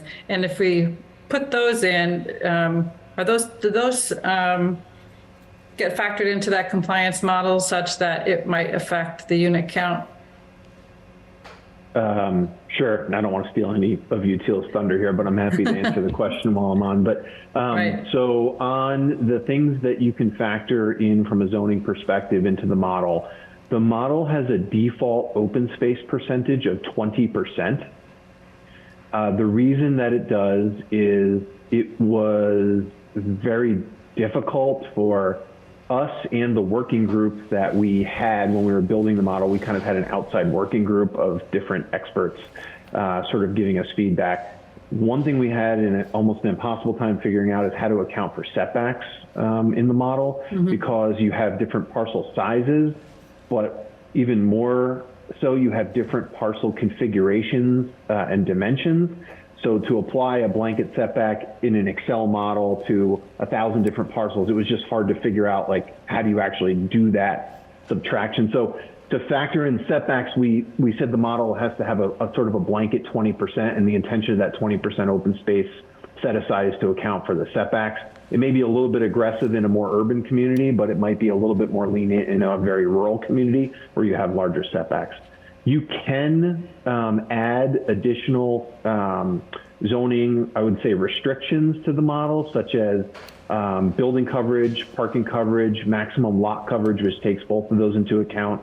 You can put in, I believe, an open space per dwelling unit requirement in there if you want. So you could say you have to have 500 square feet of open space on a parcel for every dwelling unit that you have. So there's a lot of those kinds of restrictions, but I'm sure, as you all know, after having gone through this now for several months, the more restrictions you place in the model, the fewer units you're going to get, which will drive down your density requirements. So it's all a give and take, and it's all a series of trade-offs. And, I recognize it's not easy. So, I understand the position that you all are in, especially as a rapid transit community with a looming deadline. On the parcel sizes, I will say the model is a little bit more forgiving on very large parcels. So if you have tested large parcels, you may have seen that the model returns, as long as your zoning is not too restrictive, it'll return some pretty big numbers in terms of unit capacity. And then on the smaller lots, because you have less area to work with, and the model has to take into account, say on that 3,000 square foot lot, it needs to take into account the building footprint that it needs to achieve 3 units or more. It then takes the 20% open space as a factor, and then it takes parking as a factor. So once it takes all those things, you're continually shrinking your building envelope. And if that building envelope gets to a point where it becomes too small, the model will just kick out a 0. It'll say you can't actually build on that lot. So I think the model works. It works good in most of the situations, but it is pretty restrictive on smaller lots. And then as you get to those larger parcels, I think it gets a little bit more forgiving. The more forgiving, meaning it's going to be harder for it to kick it out to contemplate what development might be. Is that just just more forgiving in that you have a lot more land area to work with when it comes to say say it's a 5-acre parcel, for example. It's going to show a pretty high unit count on there, so long as your zoning isn't very restrictive, because it's just taking the 20% of open space and then it's factoring in the parking, and you're still left with a fairly, on a parcel of that size, you would still be left with a fairly large building footprint, at least in the model you would be. So can I ask you another question on that? Sure. Can the model contemplate multiple buildings on a larger parcel then, so that you would have, or can you increase the default from 20% open space to something larger?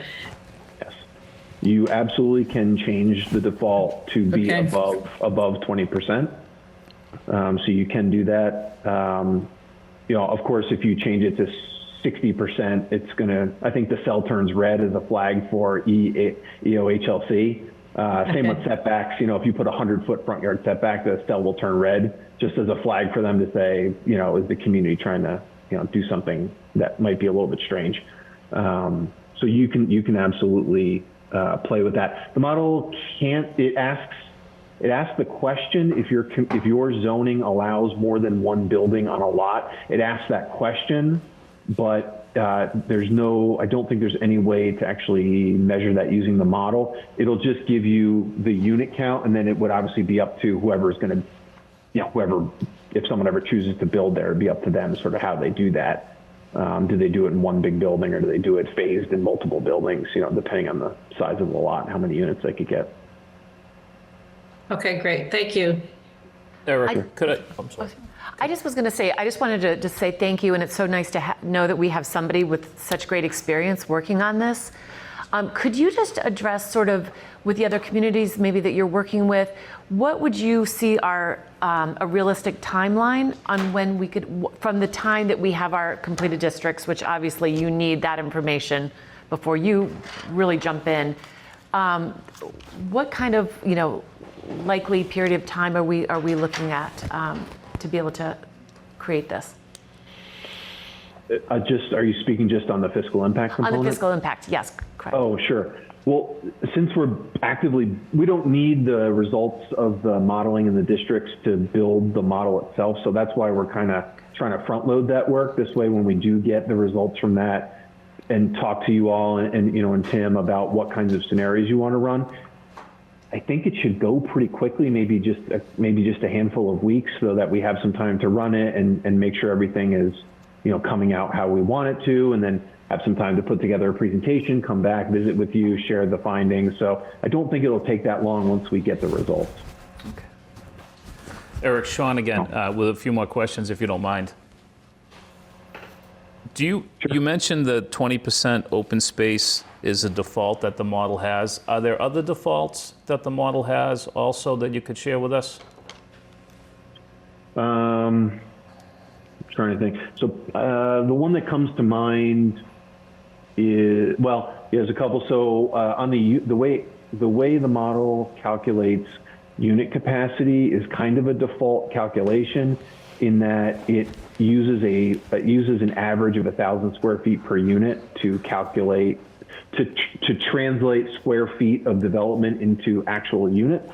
So that's one default. The reason why we used 1,000 square feet, it's probably a little bit big for an apartment, at least these days it probably is, but we also needed the model to be able to recognize that people might do, some communities might allow a triple decker, and those might be 1,500, 1,600, 1,800 square feet, or a townhouse, a 3-story townhouse that might be 2,500 square feet. So we chose 1,000. It's a pretty standard measure in our world. So that is something that would be a default.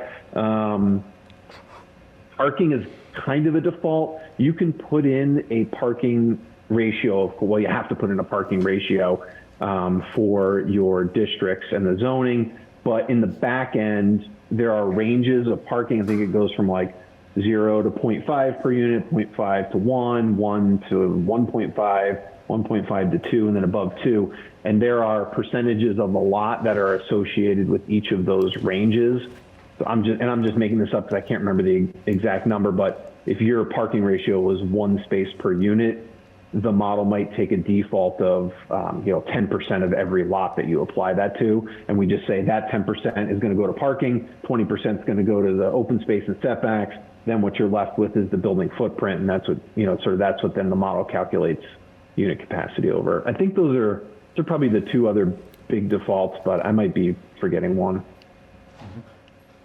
And going back to something you mentioned earlier, propensity for change, susceptibility for change, how do you arrive at that? The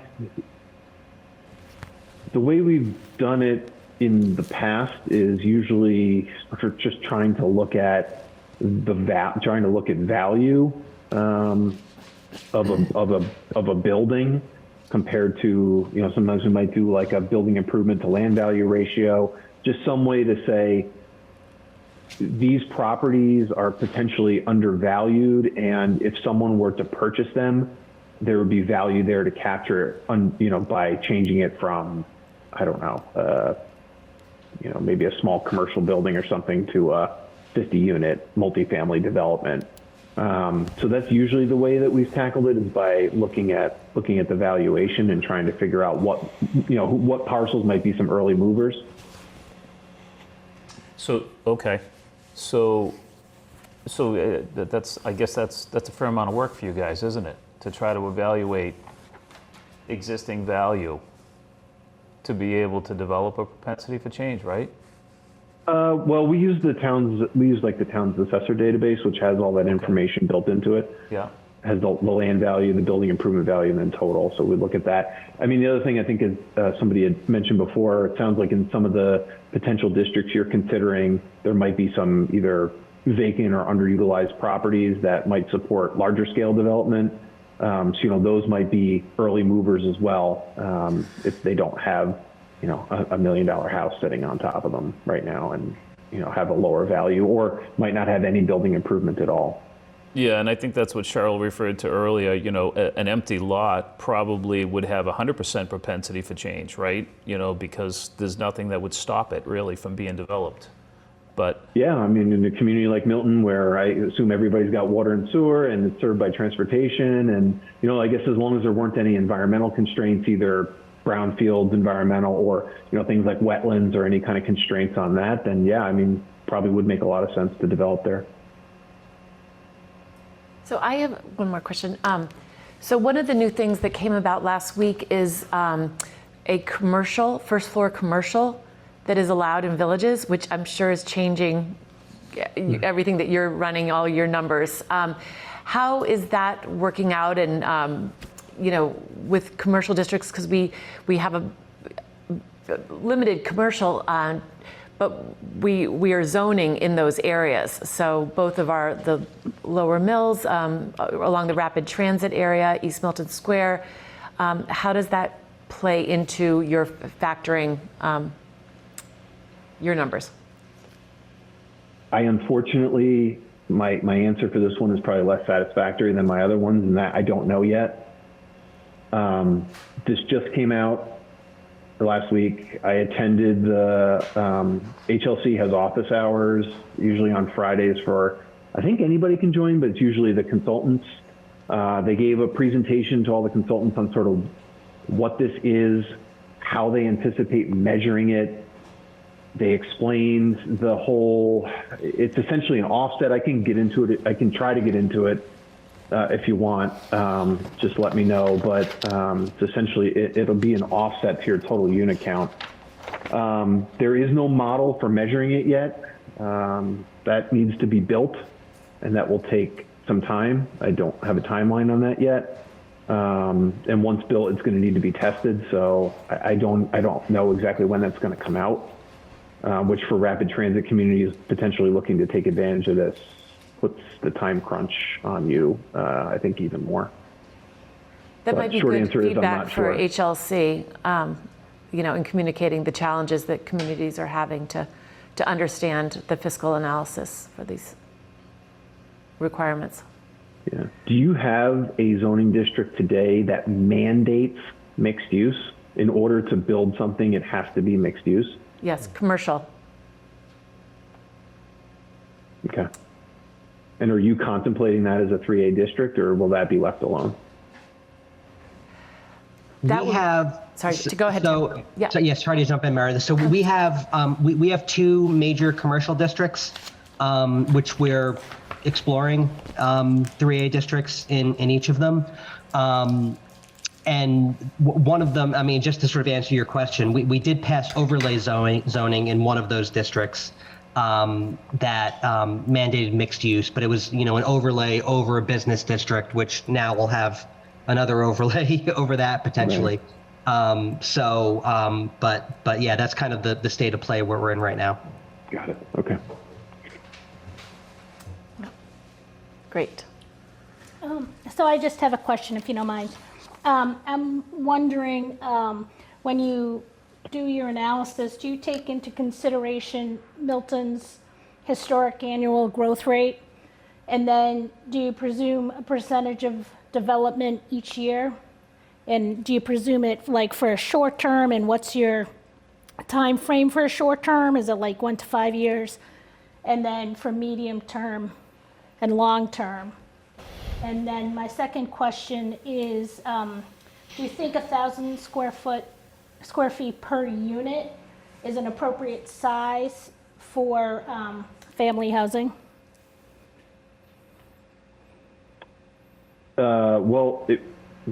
Okay, well, let me take the questions, I guess, one at a time.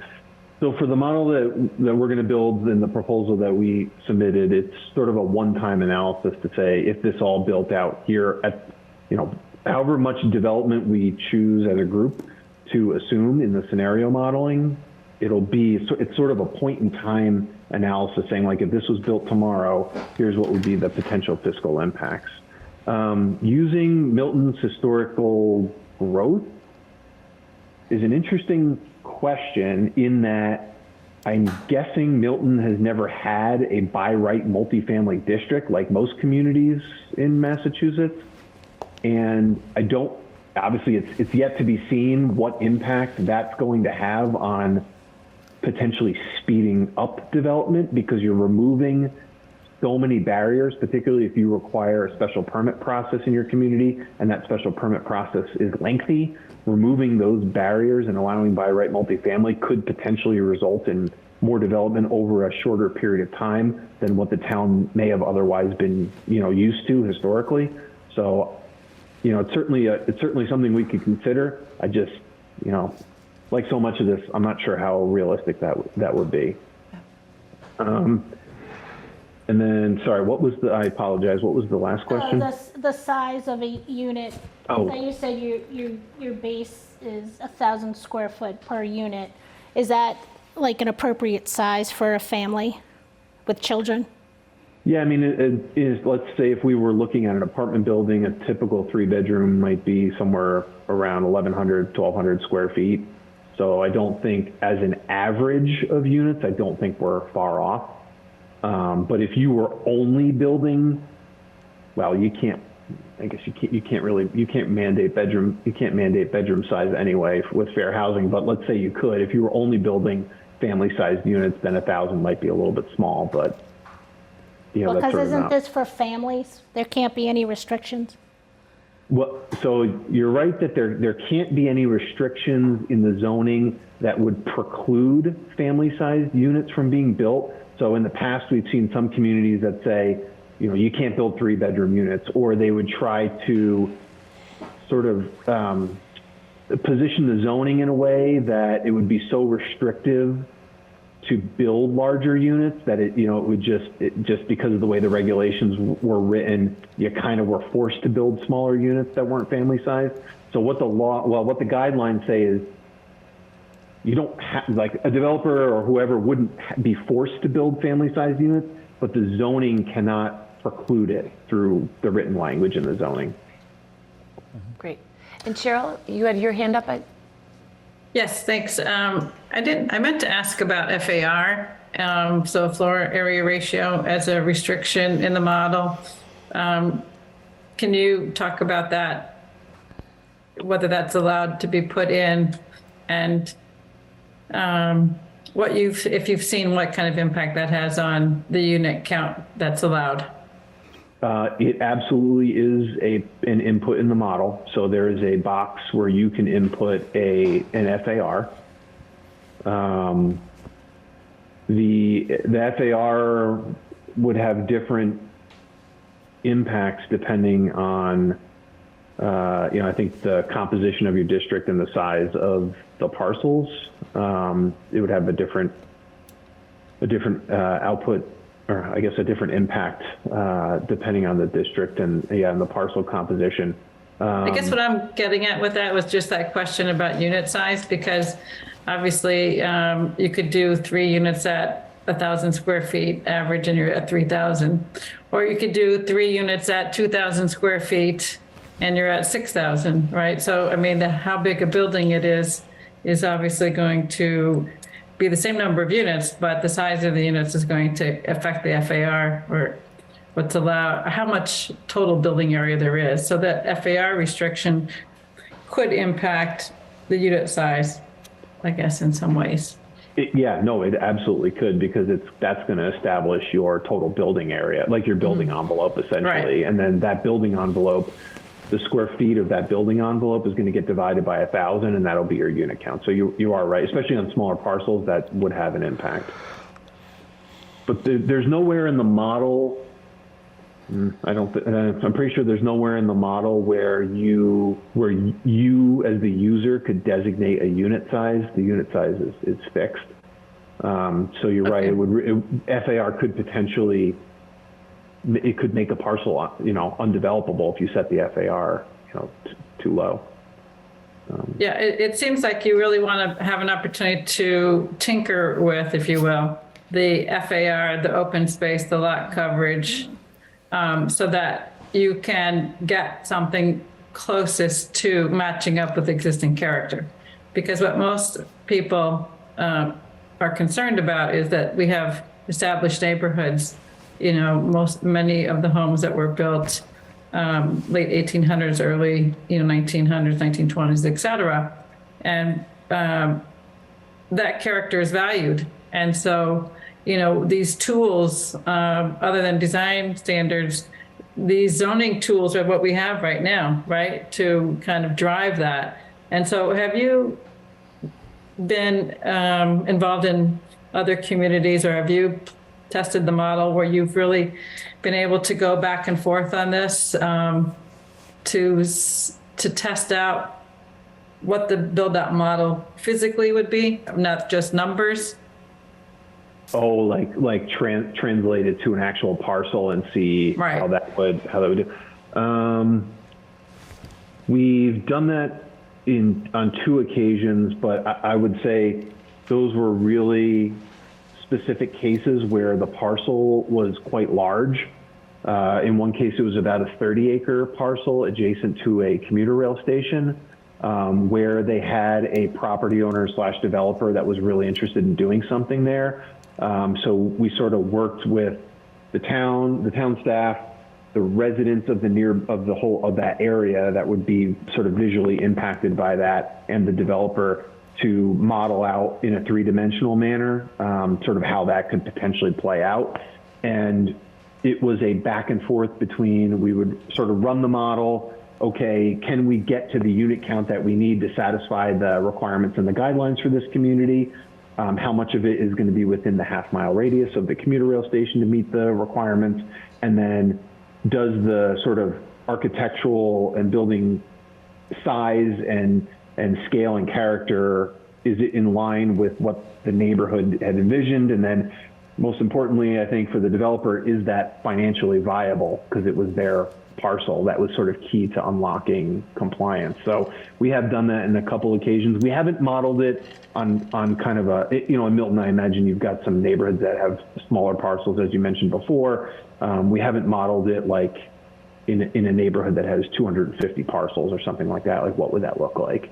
So how long did it take you to run through that analysis for that one example you just gave? Like, if we were trying to think about, I'm thinking like if we picked a 5,500 square foot lot and a 7,500 square foot lot and a 10,000 square foot lot, And we wanted to get that kind of analysis, that modeling that you just talked about. How much back and forth and how much time? I mean, obviously we wouldn't be having a developer. What we'd be testing it against is the model, what we're required to do, right? So. Yeah, like the 3-dimensional component of it. Mm-hmm. Tim, I hope I'm not stepping on your toes for the next piece. You too, yeah. I feel like That's all right, yeah. Well, we can ask the same questions of them, and we'll Step get away. two We're expert all opinions. pals here. That's great. Thank you so much. This has been really helpful information. Can I ask one last question? Eric, before you leave us, have you completed this for any of the communities? The fiscal impact model? Yes. No, we actually are doing it in sort of 3 communities right now. But we have used this fiscal impact model, not for MBTA communities, but for other types of projects. Okay. And the 3 communities that you're doing it for, are they rapid transit communities? One is a commuter rail community and one is an adjacent community. Okay. Sorry, and then I forgot to ask, are you going to analyze what the cost to the town will be in the loss of permit fees for variances and special permits?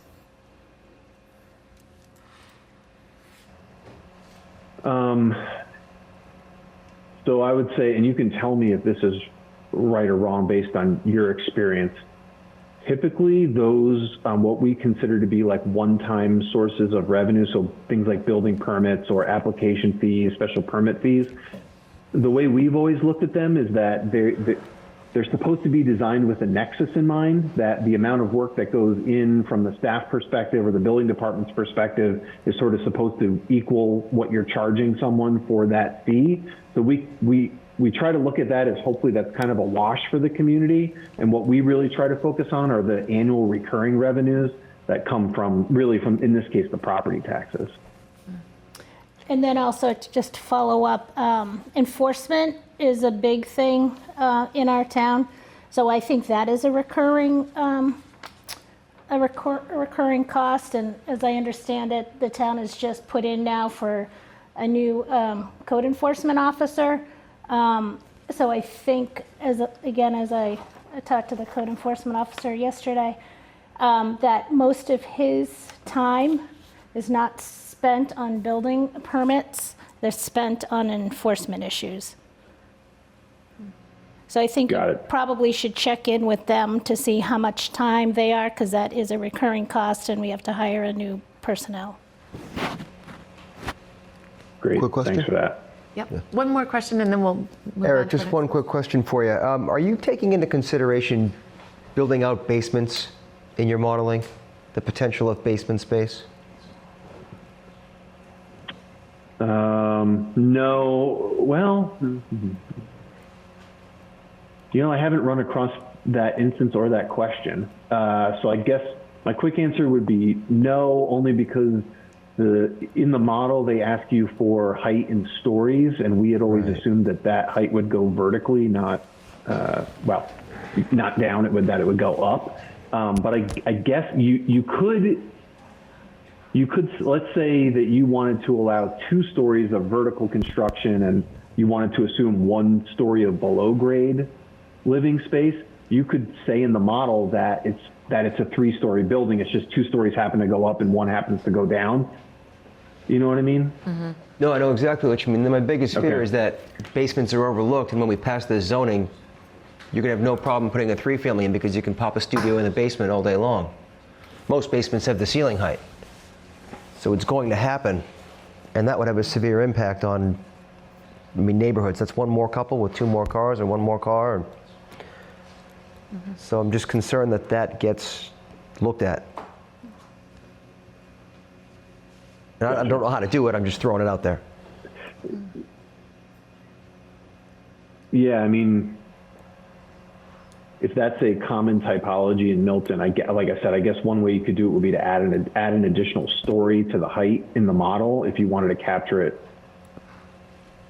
If you want, I'm not sure HLC, I'm not sure how they would look at that question. I don't know if they would allow you to count a below grade unit in the model? My guess is no. But like for the fiscal impact component, you know, if we wanted to play with that, we could. But yeah, from a compliance perspective, that's an interesting question. I haven't heard that one yet. I think it's definitely going to happen. There will be build-out in basements.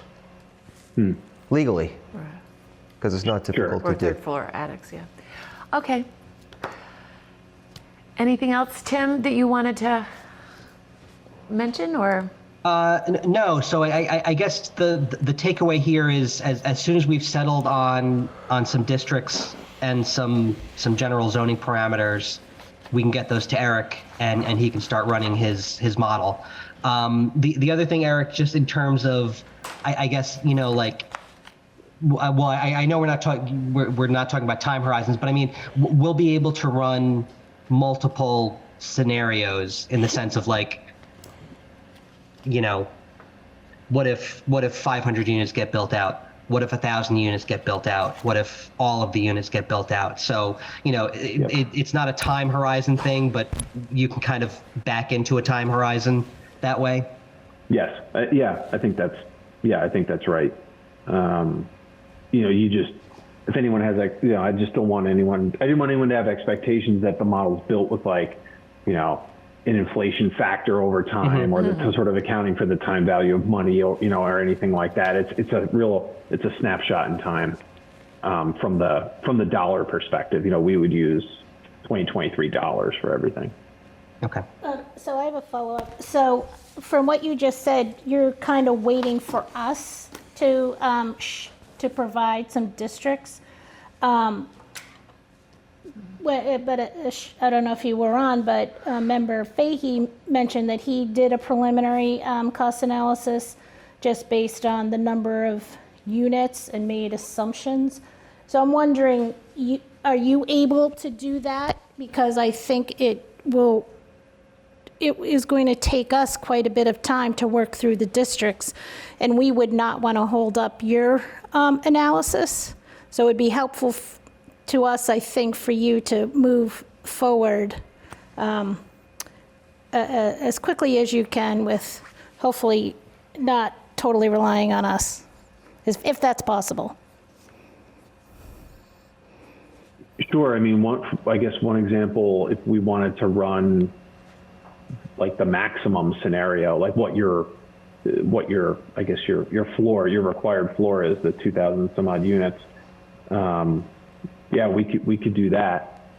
And then I guess I was thinking in my own head, and maybe this was an incorrect assumption on my part, but I was thinking that we would want to run scenarios for those districts at least at some point with you, just to say, okay, if this is what we're going to move forward with, you know, here are the potential impacts.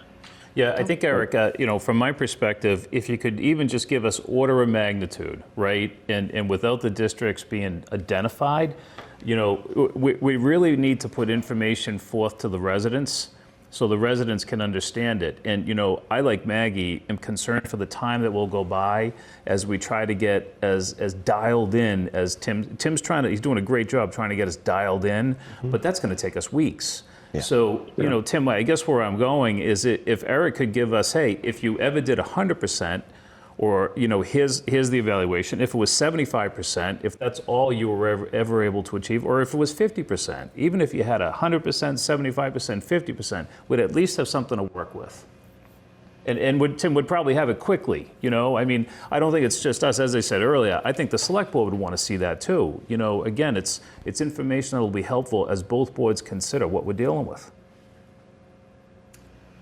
Yes, Cheryl, one more question and then Yeah, just along along those lines of what Sean and Maggie just suggested, it seems to me we have some consensus on a couple of the districts at least.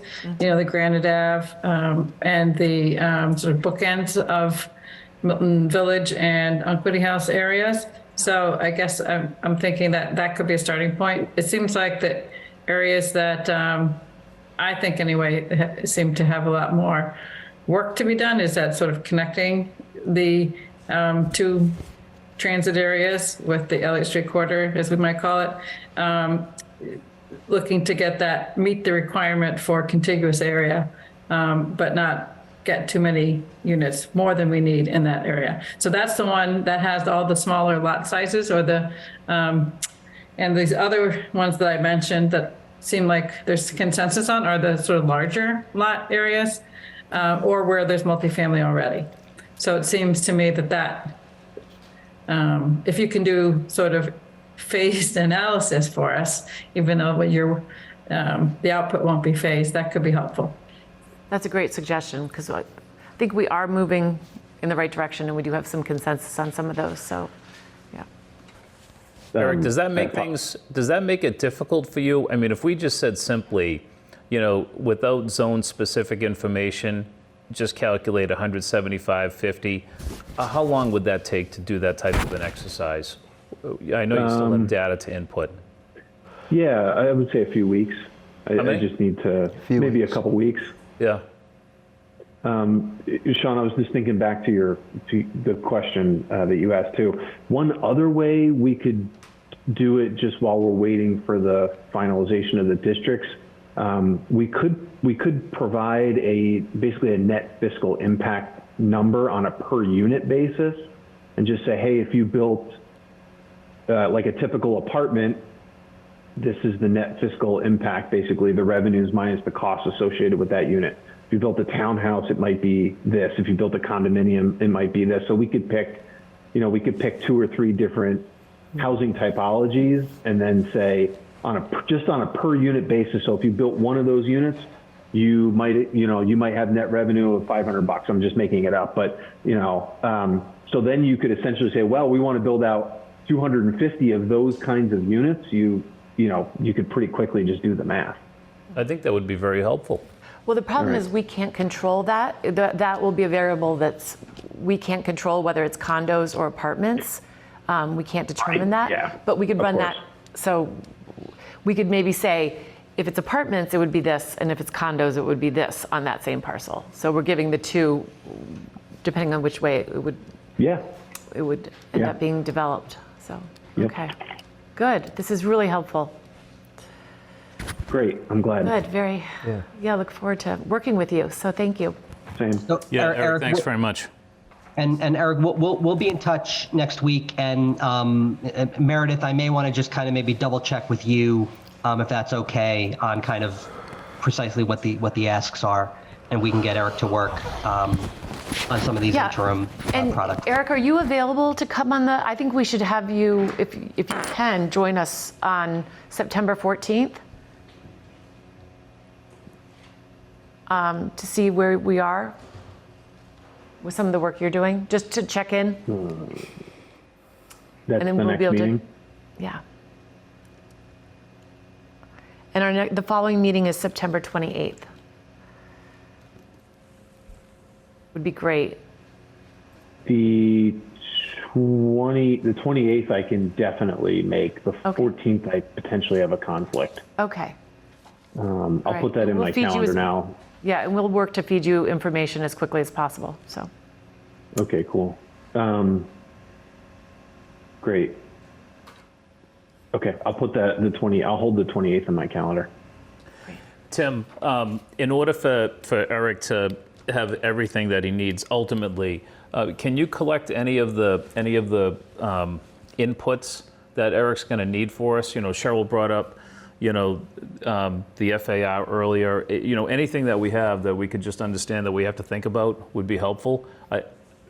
Or are you going to answer all of those questions for him, for Eric? Yeah, I mean, what I plan on doing, and this is where UTIL's work is going to come in, is, all of those zoning inputs go into the compliance model worksheet, which I can just feed to Eric, which has, if there's parcels to be had, the parcels are there, but just the general sort of zoning parameters for anything that we do will be in those model worksheets. Okay, great, thank you. Yeah, and the thing about FAR is, and again, we're stealing a lot of UTIL's thunder, but there's a lot of overlapping parameters in the model. So there's like a overall density, 30 units per acre, or 30 units per lot, or open space, lot coverage. So by the time you get to FAR, just to use an example, you may have already covered all of the things that FAR would cover. Sure. So there's a lot of overlapping stuff there, and Zoe and Rahi will talk about that in a minute. But all of that information is in one place, and we can feed it directly to them. Great. Thanks. Thanks a lot, Eric. We'll be in touch on Monday. That's great. Okay. Have a great night. Thank you, Eric. Thank you. Bye. Great, and we can now introduce Tim, if you would like to introduce our next consultant from UTIL. Consultants. So I have Rahi and Zoe from UTIL are going to be joining us as panelists, and you should have screen sharing capabilities. Zoe and Rahi have been excellent to us, very responsive and very good with this model. So I'll just, if they can just take it away, they can go ahead and take it away. Happy to. Well, nice to meet you all. My name is Zoe Mueller. I'm an urban planner and an associate at UTIL. And I grew up in Cambridge, not so far away.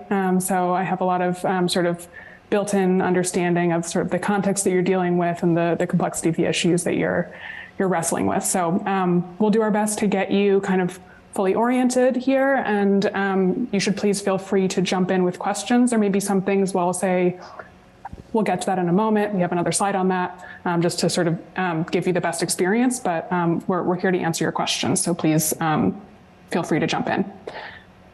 So with that, I know that you have all been engaging with these ideas for a while now, but I do want to just give you all a little bit of a sort of baseline of some of the questions that do tend to come up frequently, just that everyone's sort of operating from the same juncture. And I also want to make note that Rahi is really our wizard behind the scenes here. He's been doing this for a lot of communities, and so he's got a really strong understanding of the nitty-gritty technical details, so he'll be chiming in kind of when we go into that territory. So I'll give you a kind of quick background on some of the questions that actually have already kind of come up, so I'll cruise through those, and then we want to introduce you to the sub-districts that we've been evaluating, sort of in collaboration with MAPC and the planning staff. There's two options for compliance that we want to show you tonight for your consideration, and then we're happy to, given the direction of the conversation thus far, to go into some of the details of kind of the thinking that's gone into the transit area triplex district, because I imagine we'll be kind of revisiting and revising that with you quite a bit. So with that, I'll jump right in. So this is like the super basics. Multifamily is defined through this law as 3 units or more. So a duplex does not count towards this. It's 3 units or more per lot. And it has to be as of right, which means it's not special permit, it's by right zoning. And this is sort of, coming from initially, there was no required ground floor commercial allowed, as you all kind of heard probably at this point.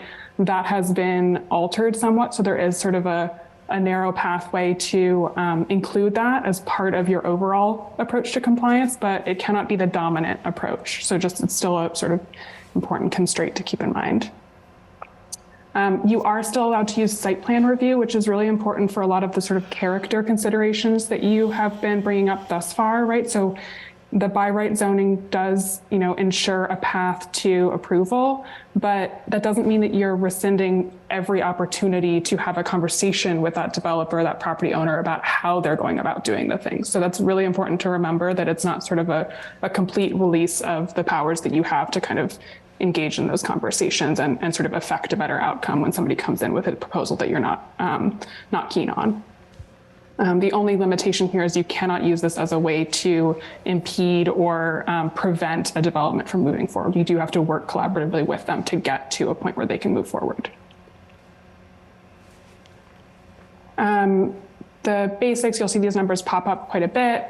For Milton, in terms of district size and location, you have to get to 50 acres at minimum, and you have to get to a total density of 15 units per acre. And then there's also parameters about where that development is occurring. So it has to be 50% of the district area needs to be in one contiguous area, and 50% of it needs to be within a half mile of rapid transit stations. And then there's a second sort of parameter that goes along with that 50%. 50% of the modeled unit capacity, so the number of units that are being modeled to be produced in these districts, 50% of those need to occur within half a mile of rapid transit stations, which is sort of, if you go back to the spirit of the law, that's about, this being transit-oriented development, so development that is tied into where transit service exists. This is sort of stating a lot of those parameters in a slightly different way. And noting that there's also an additional sort of target here that you have to get to a specific unit count minimum of 2,461.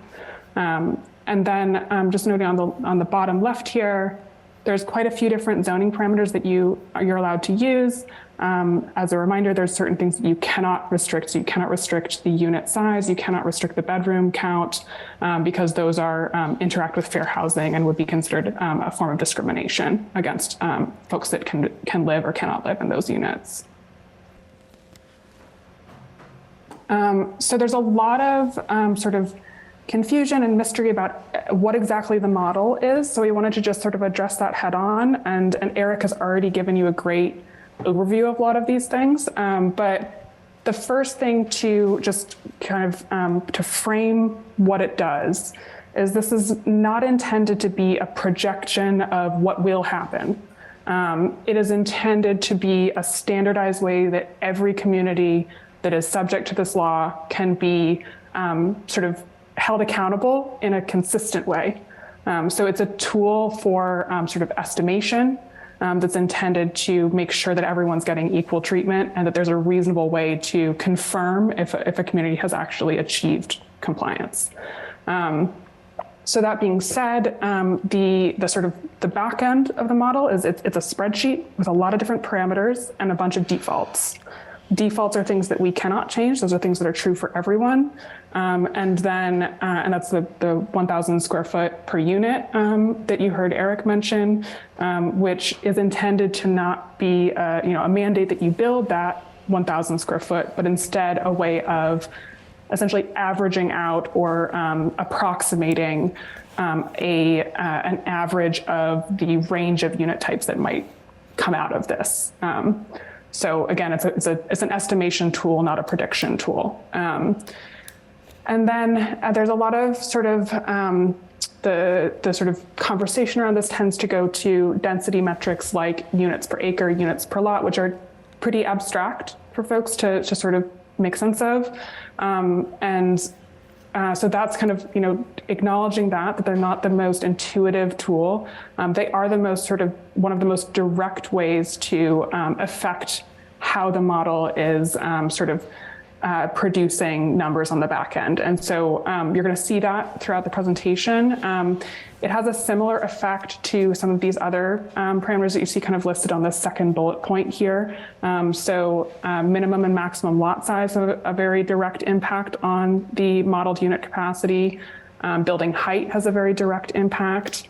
As I mentioned, units per acre and units per lot have a very direct impact. And then open space and lot coverage requirements have an extremely similar impact to the units per acre and units per lot parameters. So we expect that as this conversation progresses and we get into more kind of details that we will talk about the open space and lot coverage. We've held it back for now because the more variables you introduce at this scale or this juncture in the conversation, the more convoluted it gets, because every decision you make in one spot has an impact on your options in another spot. And so it's important to kind of stay as much as we can in that sort of big picture zone until we have some level of consensus on the overall approach or the rationale for why we're putting certain kinds of districts in certain places. And then we can drill into those details and really fine tune it and make sure that it's lining up with what you're going for. So to that end, it is also important to reiterate what Eric already mentioned, which is that setbacks, the actual numbers of the individual setbacks do not have a direct impact on the model output. They do have a very real impact in the real world on what's possible on a parcel. But the way that the model accounts for that is through this default open space percentage, the 20% that you heard Eric mention. And so when you inch up above that 20%, it does start to affect the number of units that you're producing. But our experience thus far has been that in instances where we already have a units per lot or units per acre metric, the open space and lot coverage requirements have a negligible sort of additional impact beyond that initial impact of the units per acre and units per lot.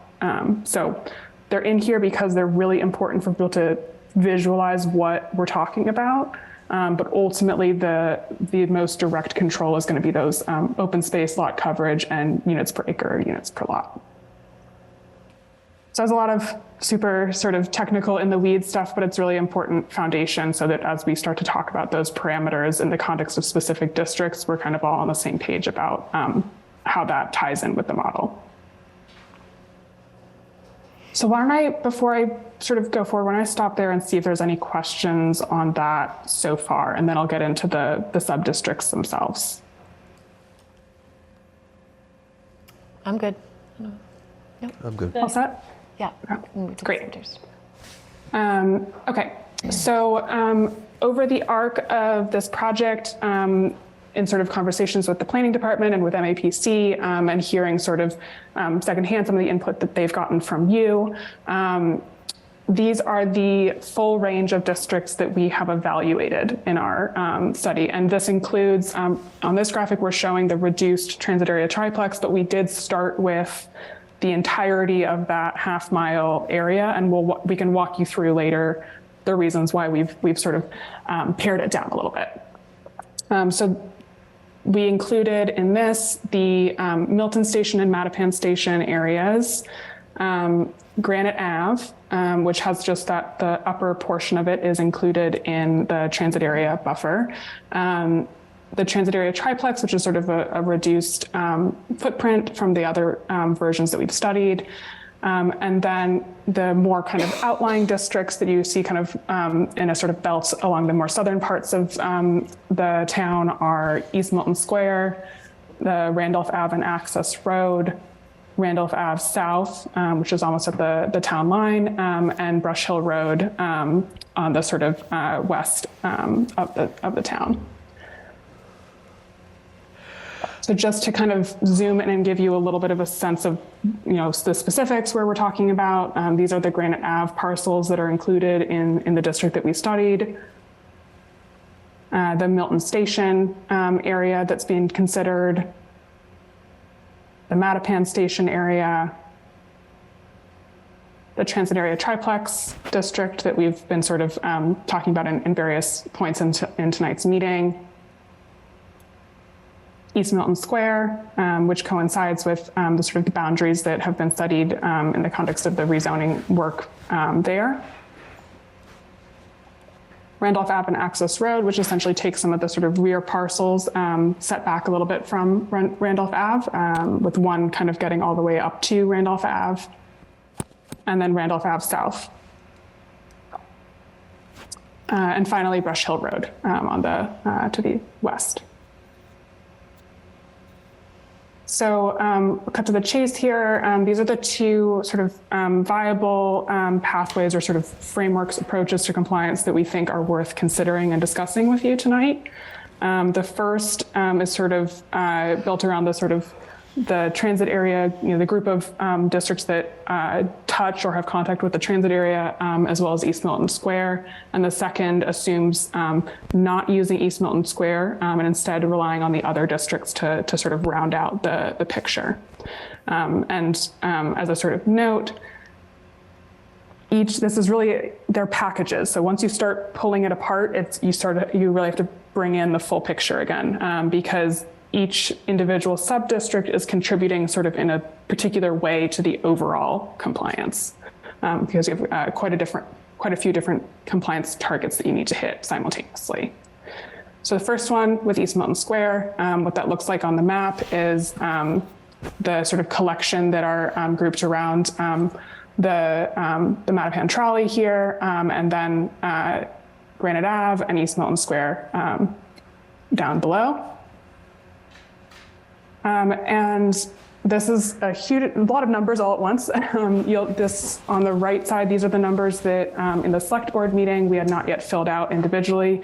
So we've now gone back and filled all those in so you can see the full picture. The parameters that you see in red here are ones that we are expecting to continue tweaking to try and bring them down a little bit. It's important to see kind of where you land overall before going back to revise individual parameters. So we're kind of highlighting those for you as a way of saying, like, there, whatever room we have to play with, this is where we think we should sort of keep tinkering. So what we inputted here is for Granite Ave, Mattapan Station, and Milton Station, holding those all at a 40 units per acre. And for across all of the districts, we've assumed 1 parking space per unit. And then you can see in this sort of central column here, the max building height. And right now we're defining those in terms of stories. Once we get further along, you can include a metric of the number of stories and the measured height of the building, which between the two of them can manage that basement issue that you brought up earlier. So we can circle back to that once we're at that level of detail. But what this is doing now is saying how many stories of development are allowed in this district. So we have in Granite Ave 5, that's the highest we go. The next one down is 4 stories for East Milton Square, and then coming down to 3.5 for the 2 station areas, and 3 for the transit area triplex. Our expectation is that we should continue trying to bring this 4 and 3 down as we fine tune this if we choose to move forward with this one. And so the main thing to focus on here to sort of understand, how much room you have to play in this scenario is looking at the lineup between each of these green cells and the cell below them. So the cell below them tells you what you're required to hit in order to be considered compliant with this law. So in places where you see something that's pretty close, so for 2,508 units, is pretty close to 2,461. So you can't bring that unit number too much further down before you're going to start hitting that compliance minimum. You're well over in terms of acreage, which is a reflection of the preference to have lower density development. That acreage number would come down if you chose to go higher density in some of these areas. The density that you're hitting right now is 19.2. The minimum you need to hit is 15, so you have a little bit of room to play there. And then these metrics here are the targets that are related to the requirement for this to be transit oriented. So this is by land area, this is by units. And in both cases, you're well above the 50% minimum that you need to hit because the preference is, of the units we've been looking at, a lot of them are already in the transit area. So that's a strength in both scenarios that we're going to show you tonight. And then finally, this is that sort of emerging guidance that came through from the state last week, indicating that a portion of your overall selection of subdistricts can be coming from mixed-use districts, but only up to 25% of the total unit capacity that you are projecting. So in this case, we tried an example of having Milton Station, also known as Milton Village, as the one sub-district in which we would require commercial or require mixed use in order to pursue development in that sub-district. And so that would get you to 17%. So that would be in the clear. You are below that 25% maximum that can come from a mixed use district. Zoe, can I jump in real quick? Yeah. Just to sort of explain a little bit more about kind of the choices here. The mixed use sub-district, the way that the new guidelines are kind of treating this is the mixed-use sub-district is kind of now not a 3A district, sub-district, sort of, kind of. But the units still count towards it. So that has implications for geography that I think we'll get into a little bit later. But just to sort of explain the choice between Milton Village and East Milton Square, the thinking here is that because if we choose to go with zoning for East Milton Square, what we're going to want to try to do, and this is why there are still parameters in red here for the max units per acre and the max building height, because what we're going to want to do is create a by right situation in Milton, in East Milton, that is less preferable than whatever special permit situation we come up with through the East Milton rezoning process, which will, that will incentivize mixed use, that will incentivize all of the things that we want to do in East Milton, in a way that we're not able to do in the Milton Station area. So in order to preserve that commercial component in Milton Village and Central Ave, we're going to, my advice here, and the board can certainly talk about it, would be to sort of, earmark that one for the required mixed use, and then, follow that procedure in East Milton Square where, yes, there's a by right in East Milton Square. We can't require mixed use, but we're going to create an incentive structure through the special permit zoning that pushes people towards mixed use. So that's just why you're seeing that, and we can have a further discussion later on. Yeah, that's great framing. There's a lot of sort of ways to, fine tune this to try and, as Tim's saying, sort of encourage people to move towards a special permit pathway.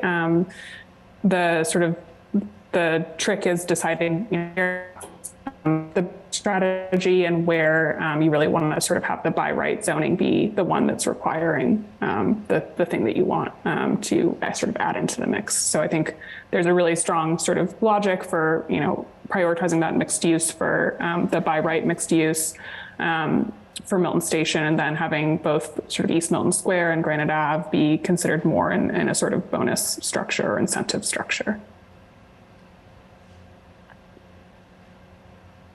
Any questions on this one before we jump into the other option that we have for you? Why don't we go to option 2 and then we can open it up? That would be great. Yeah, sounds good. Okay, so the second one, as I mentioned before, is pulling East Milton Square out of the mix and replacing it with sort of other sub-districts that can contribute in a similar way to kind of make the whole picture work.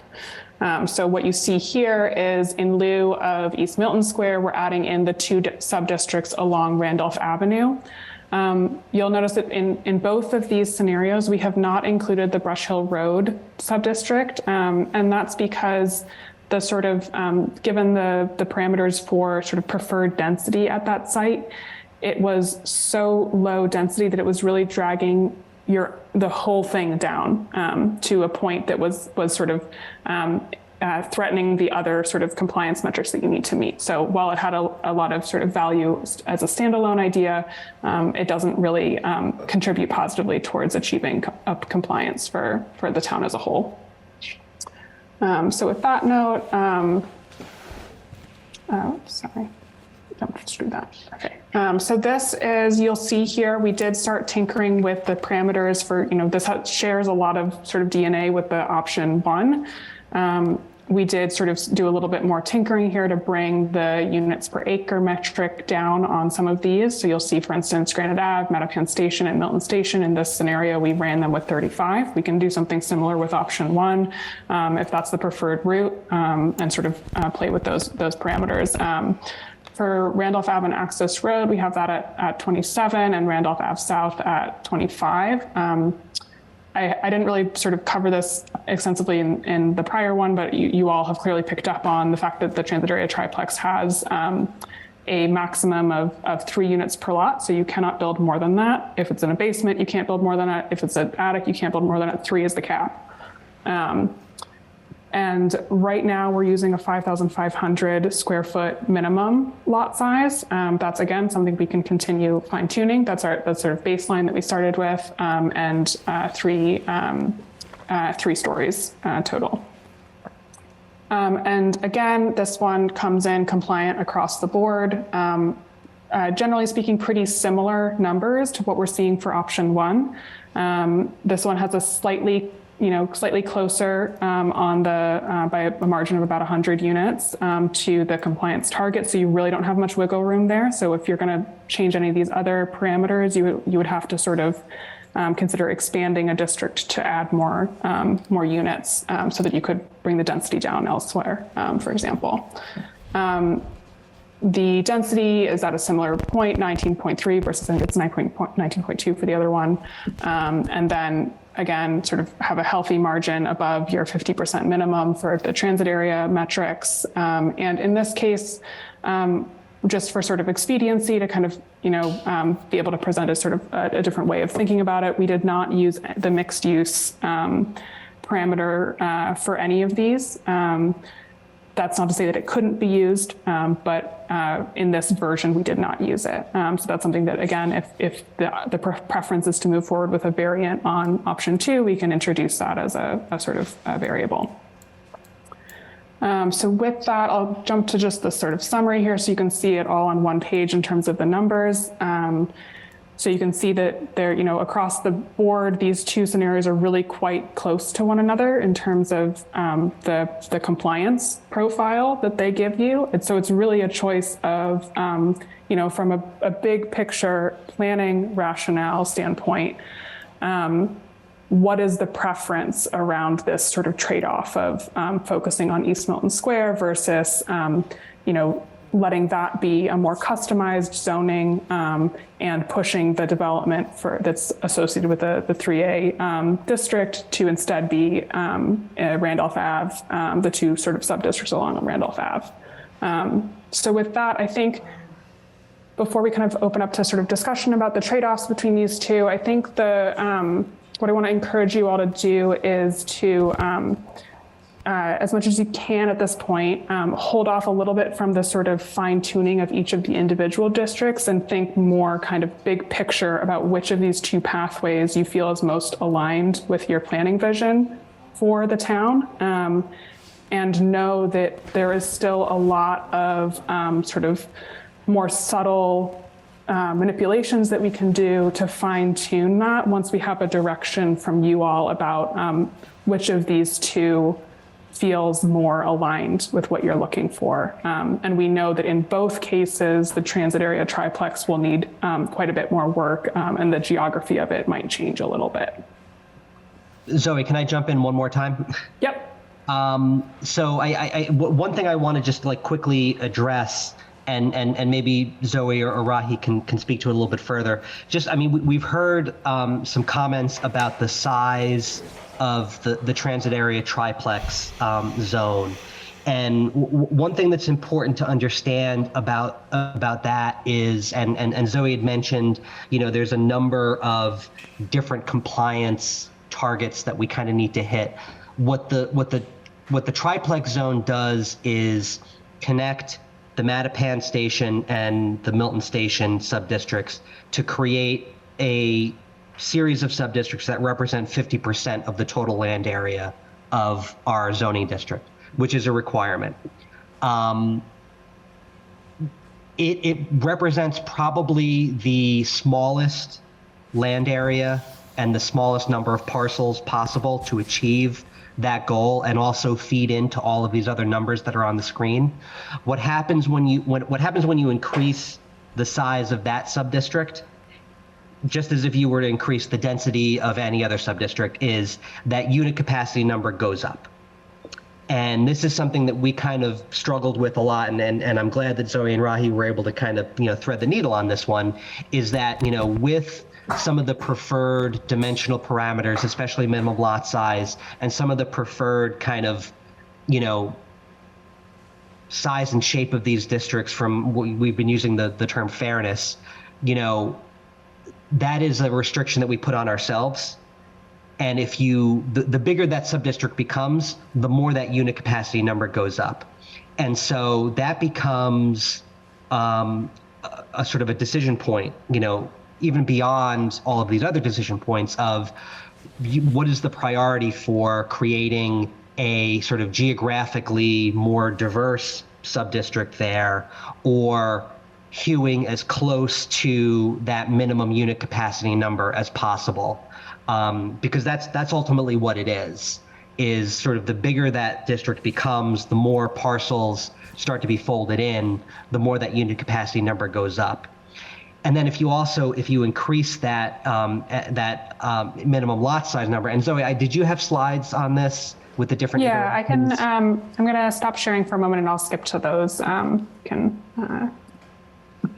We have a sort of a variety of other behind the scenes analysis that we've kind of been doing to get to this point. So I figured we pick and choose based on what was most useful. I poked around on those earlier, and I think it's useful to show just sort of as you start to increase the minimum lot size, how many parcels start to get out of contention for contributing to unit capacity, which affects the overall density number.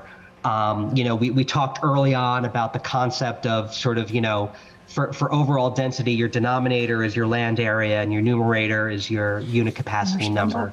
Jump back to these ones, actually. Do you want to start from the sort of bigger area? Yeah, let's start from here. And you can just kind of walk through how you all kind of came to this. And I think it would be useful just to kind of see that. Yeah, sure. So this is sort of, as I mentioned initially, we did start with the full half-mile radius around each of these stations, and looked at how that interacted with the model. And so one of the first things that we looked at was sort of the parcel size parameters. So right out of the gate, we considered a parcel that was 5,000 square feet or below to be, but one that was below 5,000 square feet as one that was not able to support a 3-unit development in a way that would work for Milton. And so that was a floor that we set of our own accord, just based on sort of urban design principles. And that's that has been proven throughout the Boston area as a really sort of reliable starting point for 3-unit development. And then the other sort of thing that we looked at is the really large and irregular lots that exist that would have to be zoned for a lot of units in order to be able to contribute positively towards compliance. So we essentially took that as a starting point of the areas where the parcels were, dominantly below 5,000, not going to be a good fit for this, and ones where the parcels were above the 25,000, also probably not going to be a good fit for this. So looking at that and then sort of trying to regularize it a little bit, this is sort of the blue underlay that you see here is a byproduct of that logic. Areas where the majority of the parcels could contribute positively. So that leaves us with this, and then we took out of that the 2 sort of denser station area opportunities that had larger parcel sizes and had a really direct relationship to transit. And that left us with this sort of what we characterize as sort of 7 sort of character sub-districts within that transit area. And this was really a mixture of things. It was partly about location, sort of distance from the stations, for instance, level of sort of the street network irregularity to get to the stations, thinking about how somebody would walk to the station or get to the station in other ways. Looking at the size of the parcels, there's kind of a pattern to each of these areas, the irregularity of the parcel shapes and their orientation. And so what you can start to see here is subdistricts 1 through 5 sort of have a similar band of parcel sizes, but have different street configurations and parcel shapes. And then 6 and 7 have similar parcel sizes, but again, have different street networks and sort of parcel shapes as a result of that. And so when we think about sort of urban design and character, the zoning rules would interact with these character areas differently. And so as we were getting further along, our sort of the 6 and 7 here would really need to hit, I think Rocky read the numbers recently, was it 10 units per lot would be kind of a starting point for when they would begin to contribute positively. So just to sort of understand that if we add those, if you want to expand into those areas, in order for it to contribute positively towards compliance, you would need to be approaching something like 10 units on those parcels. Otherwise, we'd be adding area that would be sort of bringing down the compliance targets elsewhere while adding more units. So that's kind of the tension that Tim was pointing to earlier. So that's what sort of, based on that, that's why we've moved towards this, this sort of reduced version that was really geared towards incremental sort of adaptive reuse or sort of renovation type development in this area where you can imagine, for instance, my parents chose to add a garden level suite that I could live in while I was in grad school that made a huge impact for me. That's the kind of thing that this zoning would allow to happen. And this is something that, once Eric is in the weeds on this, he can advise much more sort of directly on this. The way that the market interacts with a 3-unit per lot development is very different from what you see for these larger multifamily types. So what you'd be more likely to see renovation and incremental development here than you would seeing like tear downs and rebuilds of triplexes or triple deckers like you imagine in Boston. It's really not, that kind of development doesn't pencil out in current economic climate. So with that reduced area, what we wanted to show you is, as you start to manipulate the square footage floor, right, the minimum lot size, it has an impact on how many parcels in this area can contribute towards compliance. So we start with the absolute floor of 5,000. 87% of the parcels in this subdistrict are eligible, are contributing. They could accommodate units. If you jump to the 5,500, which is where we have it set now, 76% of parcels are contributing. You get to 6,000, now only 68% of parcels are contributing. Get to 6,500 square feet minimum, you're getting to 63% of parcels. 7,000 square feet, 57% of parcels are contributing. And we stopped at here, 7,500, which is a number that I think came up early on in the public comment. At this point, only 49% of the parcels in this subdistrict are contributing, which starts to sort of, endanger the overall compliance. So at that point, you have to start expanding the district in order to get there, and you have to start allowing more than 3 units per lot in those areas in order for them to help. Yeah, and Zoe, I think one more thing, and you can kind of start to see it a little bit on this map, is that there are, in the entirety of the half-mile radius, there are probably there's a good number of 7,500 square foot parcels. But in order to kind of lasso them into a contiguous district, you're going to be also grabbing a lot of smaller than 7,500 square foot parcels. So to kind of chase those numbers, you're kind of running a race against yourself in terms of that overall density number. Again, which has implications for the other sub-districts in order to make that up. So if you want to be able to modulate the density of the other districts and not have those exclusively serving, just to make up for the lack of density here, you really are limited in the size and shape of this sub-district. Yeah, it's a really helpful summary of it. I think it's really, that's why there's kind of it's critical to stay big picture for as long as you can, so that you're making those big picture decisions, because once you get into the weeds like this, they are so intertwined that you really need to hold on to those principles, right? So that you can make an informed decision about each of those trade-offs, because as Tim points out, the more you kind of essentially expand the area of this and reduce the density of this district, which is the feedback that we've gotten thus far has sort of been in that direction at this meeting. What that means is all of the other districts cannot come down in density, because right now they would be what would float your overall compliance. So there is a trade-off, as Tim's pointing out, between sort of optimizing for the feedback that we're getting for this district, and still controlling for the outside limits of what you're willing to do in the other sub-districts that will need to be dense enough to compensate for it. And Zoe, that's 50 acres? So Transit area overall, triplex is the 50 acres? that is the 50%. Let me actually jump back to the 50%, different slide. okay. So the 50 acres, you're well in excess of the 50 acres. So that's not a constraint that you need to be concerned about. There's no version of compliance for you where you're not going to hit that. Or there's no version of the districts that you're considering where they won't hit that. The thing that, does interact with the transit area triplex is the percent of land in transit area and the percent of units in transit area. And so that right now you're comfortable in both of these scenarios, you're comfortably above that 50% minimum. I would say that, that this is the reason why you need something in this area.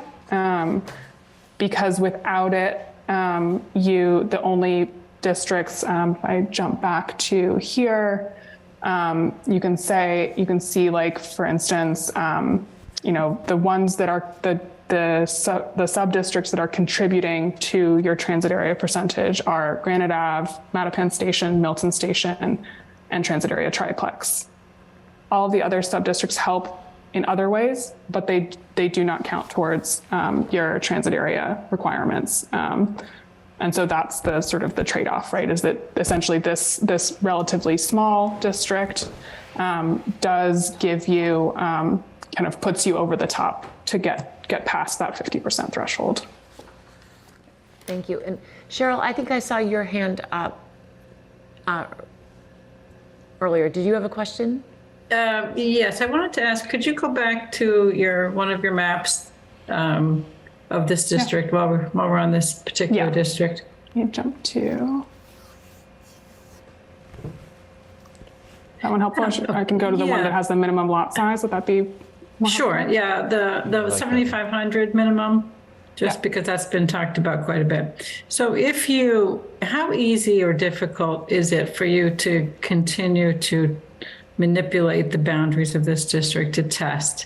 So if we said, okay, we wanted to try for a larger than 5,500 square foot minimum, and maybe actually one of the things that could be helpful in helping us decide this is sort of a test fit of what does 3-unit building on one of these, each of these lot sizes look like. Yeah. So on a 5,500 square feet with 50 feet of frontage, which a lot of these might have, their proportion of these sites is like narrower at the street, deeper, right? So, if you have a driveway and 3 parking spaces and we'd want to have the open space. I think 20% minimum is that's the default in the model. We probably want to raise that. But if we could test some of these, it would help us understand better. And I think help the public understand better what this really looks like on the ground. And then, so that's one thing. And then the next thing is just how quickly could you turn around some additional districts? So, for example, I'm just looking, if you, in the middle there, Valley Road, Rockwell Road, Oak Road, Gaskins Road, Maple Street, what does it look like if you include that? Or what does it look like if you include Morton Terrace over towards the right, Morton Road? Just to take into account, a lot of the comments that we've received about lot size, open space, character. So I've looked at this a little bit myself, understanding some of the 2 families that we have. We have less 3 families. We have a lot of 2 families actually in this district. And some of them are 3 stories, but not flat roof, more gambrel. Right. Some with, a gable roof with shed dormers, things like that. So I don't know how much 2.5 stories to 3 stories would impact this, but I think that would be something to look at as well. Yeah, absolutely. So, I mean, the brief response is very quickly. We just during this call, Rocky ran about like 5 new scenarios as we were hearing, the feedback that we were getting. So we can iterate very quickly on these once we have a clear sense of what your what your priorities are, right? Like what we're trying to get to. And I think just from this call, I think we have a pretty clear sense of the things that you'd like to get to in this district. So I think what, if, and I'd like to hear from others to see if this is on point as well, but it seems like what we could do is, you tell us between option 1 and option 2, which one you think is your preferred route, recognizing that in both, the transit area triplex needs to change. If we hold those other ones constant and we keep them at the sort of maximum density that you're comfortable with in those, we can use all that flexibility to play around with, how far can we get with this transit area triplex to achieve the, the open space metric, the minimum lot size metric, and the number of stories metric, which I think are the three that I've heard most tonight.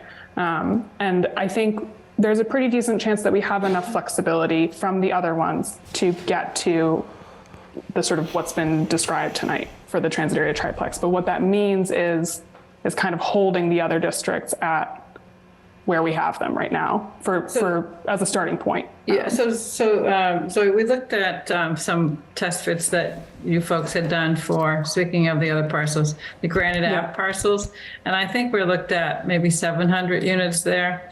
And what it looked like were buildings surrounded by parking lots with very little green space. And so I guess I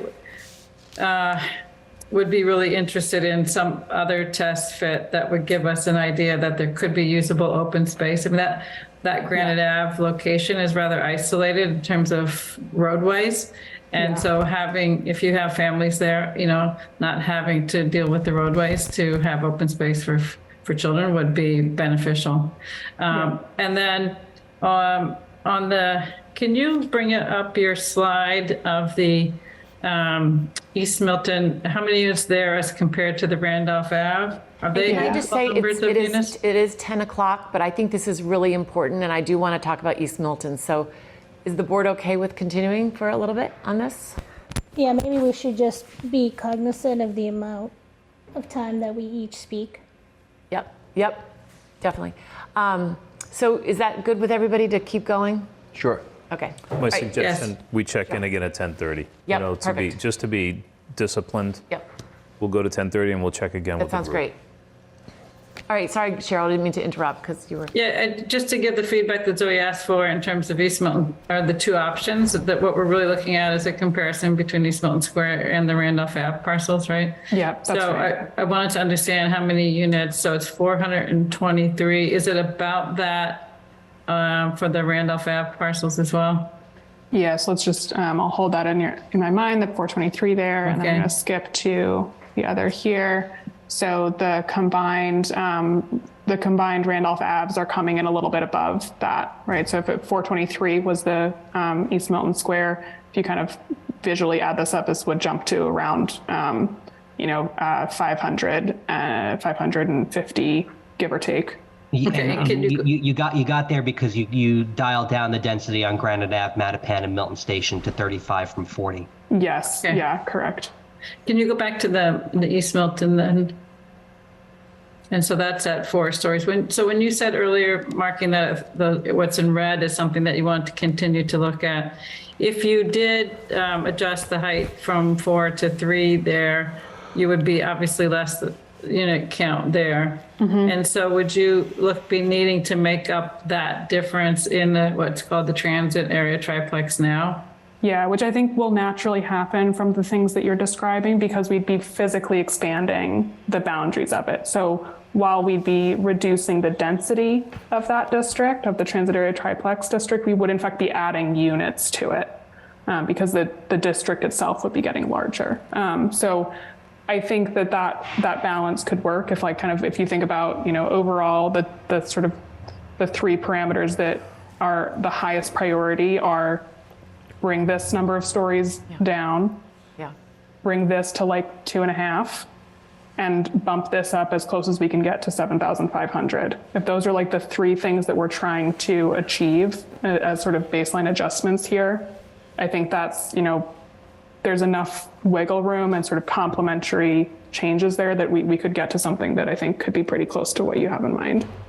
So I just wanted to say that given what you just said, and what I've said before about how we're already planning to zone for an overlay for multifamily in East Milton Square, it makes sense to me to sort of count that in what we're doing here with MBTA communities.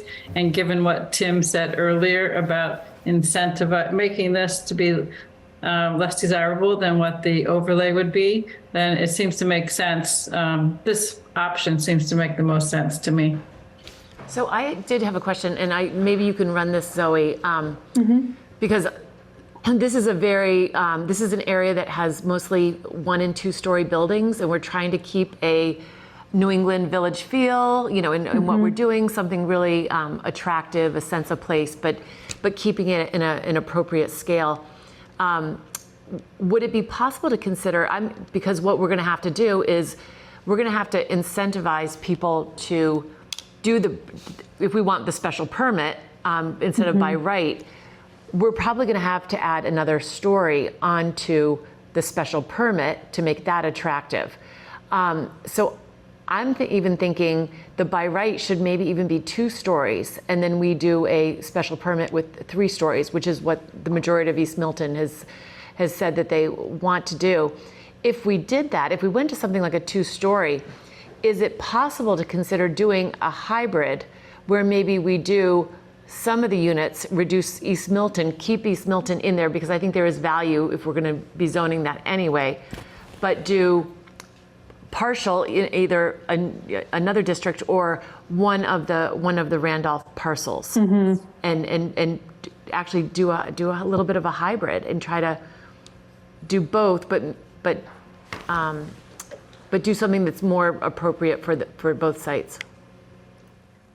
Yeah, so I think we could test that sort of scenario as in, if we brought East Milton Square down to 3, or then to sort of I would try and maybe put the floor at 2.5, because I think that's really kind of the that helps get you like a setback or a pitched roof, or I think probably in East Milton Square more likely a setback to have those upper stories sort of pull back from the street, right, which have a very similar effect.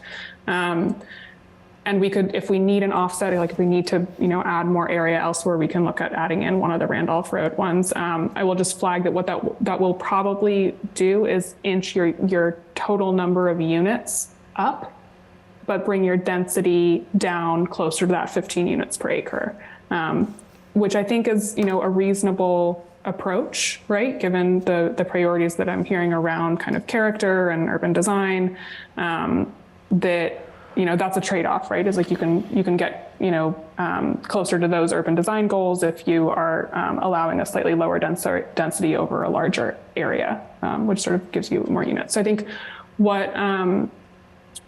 think in brief, East Milton Square, we can definitely bring that 4 down.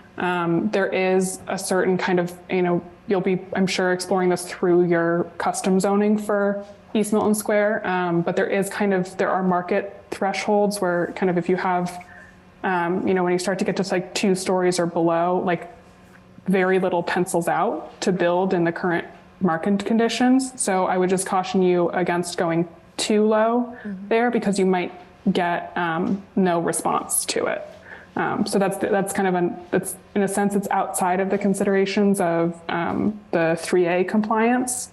But it is something to think about as you think about how this interacts with the zoning you end up with in East Milton Square as your new kind of base zoning or special permit pathway there. That's great. Okay. Anyone else? Can I ask a question? Yes. Can you touch a little bit on why you omitted the Brush Hill Road district? I'm not understanding that. Sure. So Brush Hill Road, let me jump back to the aerial of it. So we did some urban design test fits on this site, similar to what we did for Granite Ave, using setbacks and sort of development controls that we felt would be consistent with the pattern that exists here already and the norms of kind of setbacks and amount of open space, recognizing that there's sort of a certain set of norms that in this context where it is further from transit, there are fewer amenities nearby, it is a less walkable area, that we want to be mindful of. So we ran those test fits on this and used that as a way to generate a reasonable units per acre cap that we could use as a proxy for that sort of set of urban design parameters.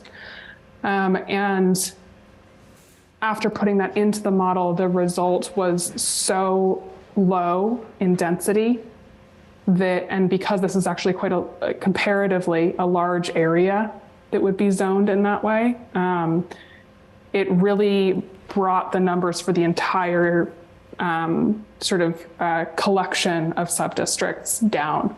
And both our team and Tim and Josh tested so many different ways to kind of keep it in there. And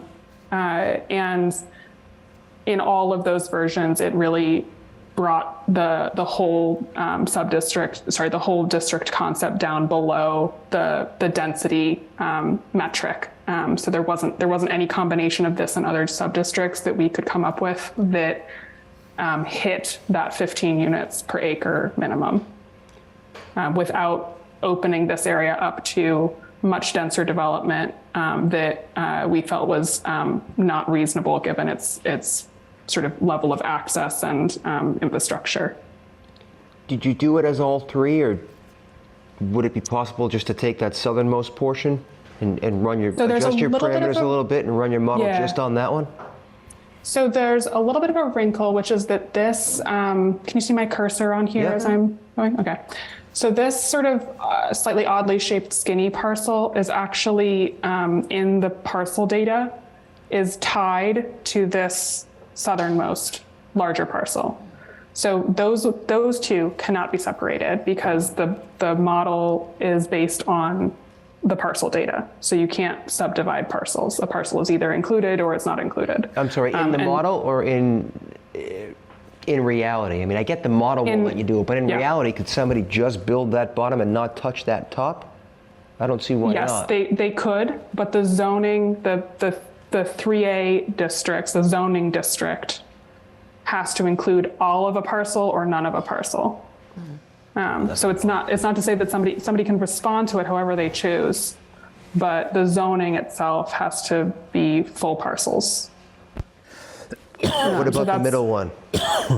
I'm just trying to find a way to take advantage of those existing units that are already there. Yeah, so this one is in my recollection, and maybe Rahi, if you can sort of double check this in parallel, but my recollection is that the two that I had spoken about previously, this skinny one and the southernmost one, are tied together. Oops, sorry. Hold on. It's okay. The middle one is, as I understand it, Tim, is owned by the same person, but the parcels themselves are distinct. They are recorded separately. And so they can be separated out in our modeling work. They can be? Yeah. Okay. So we could look at a reduced version of this that is, just the smallest top version and the middle one, or just the middle one. But again, it would have a similar effect. It would drag down the numbers no matter what version of it we do. If it is a smaller sub-district, it will drag the numbers down less, but it will still drag the numbers down. So you'll have to compensate for it elsewhere. So just to that point, I feel like that's a defect in the model. And then I don't think that we should, it's not proper planning to use defects in models. So maybe the model what's the needs to defect that you're referring to? The fact that the parcels can't be separated? Correct, yeah. In a sense, it doesn't, I hear what you're saying. And the outcome for you doesn't change based on that defect, because even if you included one of these parcels, it would still drag down your numbers. So we can come up with a smaller sub-district here, right? It's just that, it'll have a similar effect. the order of magnitude will come down a little bit, but it's every version of this district is a low density district. It is way below the 15 units per acre minimum. And so it will drag down the overall numbers, even if the district itself is smaller. And I think the principle here is that we're already contending with a low density district that we have to have in the transit area triplex. And so, you know, if we didn't have to deal with that, we'd be able to perhaps lower the densities in some of the other districts. But, you know, it's sort of just a further handicap that, you know, will kind of compel us to have higher densities on Granite Ave, at Milton Station, and Mattapan Station than maybe we want. But it's certainly, so that, I mean, that one middle parcel is greater than 5 acres. It's its own separate parcel. It could certainly, you know, we could certainly test it. But I think Zoe's right about the effect. So could you test it with different parameters, like less open space or not townhouse style architecture and something a little different to try to get it up? Yes.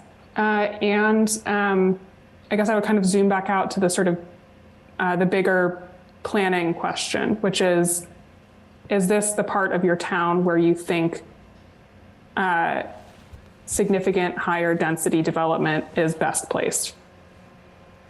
Yeah, I mean, personally, yes. I'd rather see it there than on Randolph Ave, but that's just me. If it works. I mean, personally, neither one of these options are really my vision for the planning of Milton. And so I'm personally not happy with either vision. And I'm still struggling, and I know everyone's probably tired of me saying this, I'm still struggling with law versus guidelines. I feel like we should take baby steps in this, and I know you're liking to see the bigger vision, but it's easier for people to focus on a smaller district. So as Cheryl said at the beginning, maybe it would be helpful to kind of focus on one area in which maybe we all have somewhat of an agreement for. We know that development is going to happen in, you know, on Adams Street and extra space storage and into Central Ave. So I would like to see a build-out analysis there first, and then see where that gets those streets you're mentioning. Those are those in the transit area triplex, or those are on the East Milton Square? No, that's streets, in the Milton Village, Station. Milton Station. Milton Station. Okay, got it. Sorry. And again, as I said, I'm struggling with guidelines versus law. So 5 acres minimum is in the guidelines. So I'm comfortable if we have areas that are less than 5 acres. And I know Tim could push back on that, but I want to make sure that our commercial districts stay commercial. We don't want to put more unnecessary housing in our commercial districts. You know, I own a business in town, and it's very, very difficult to operate a business in this town outside a commercial district. It's virtually impossible to do. So I want to keep as much commercial business in those districts. Yeah, I think that's we can certainly, focusing on this, it seems like there's a lot of, consensus around this district, and that there's maybe a couple others that have a similar level of support, and that I think what we see in our work in current market conditions is that mixed use, where there is denser residential close to, or even better, sort of intermixed with commercial, that is the kind of environment that is most supportive of higher business sales, higher foot traffic, more activity. And so there's a certain symbiotic relationship between the two, recognizing that, as you say, the protection of the commercial is critical to that, right? Because residential will outprice it when commercial is not required. So I think this is a great place to be prioritizing for mixed use for exactly that reason. It's a way to have the residential drive better outcomes for the businesses themselves. So that's great. Can I So- just, Oh, yeah. can I just chime in here quickly? Yeah, to what Maggie's comment there. And I'm just thinking about extra space storage and 88 Wharf, which are those two properties, large properties on the right side there. And then on the other side at Mattapan Station, Unquity House. I think Unquity House is currently 6 stories. And on the other side of extra space storage, the Baker Chocolate Building, I believe, might be 6 stories as well. So I was wondering if we make, instead of making these districts the same, if this one had a higher height allowance and the same for where extra space storage and 88 Wharf. I can't remember if 88 is 6 stories. It might be 5, but it's 5 or 6. And it seems to me that those are not so much up. Yeah, not so much up against single-family residential as, say, the other parts of this district are. Maybe that's not a blanket 4 stories and same parameters across the whole district. The only issue with that is that that's where we've done overlay zoning, and there's no reason for, with the overlay zone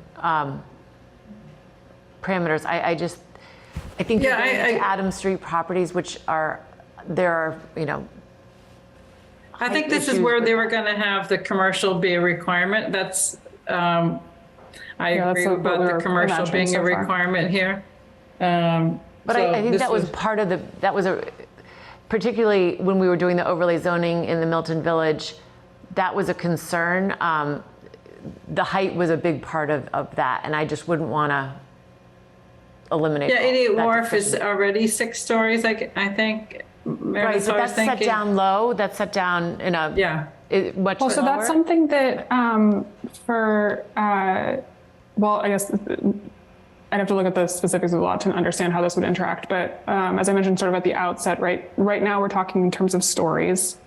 You can eventually add, a building height measurement as well as the stories, which controls the interaction of the overall physical bulk of the building versus how it's relating to its site. So you can allow for, say, 3 stories of development with a building height that assumes, some portion of that first story is going to be below grade, is going to be a garden level apartment, for instance. So to give my parents' house as an example, it's a 2-story mansard roof development, and the back, the sort of lot line, the topography drops down in the back. They have a garden level apartment in the back. The presentation to the street is the same as every other house on the street, but they have essentially another unit tucked in behind. So there's some subtlety there that can control for the relationship of stories and actual physical bulk on the site. Yeah, I was just really suggesting trying to make the zoning here match what's on the ground. Yeah, what's built already. Already in these kind of sub-district within a sub-district is what I was thinking. So, well, the only other thing too is these are also historic mill buildings. There's a lot of historic properties down there. One of the things that we also looked at with the Milton Village was not incentivizing demolition. And I think when you get to this level of height, there's definitely an incentive for demolition and not reuse of buildings. So I think where we are on the height of this, I would definitely reconsider that, or not change what we are. I think it's good where we are right now.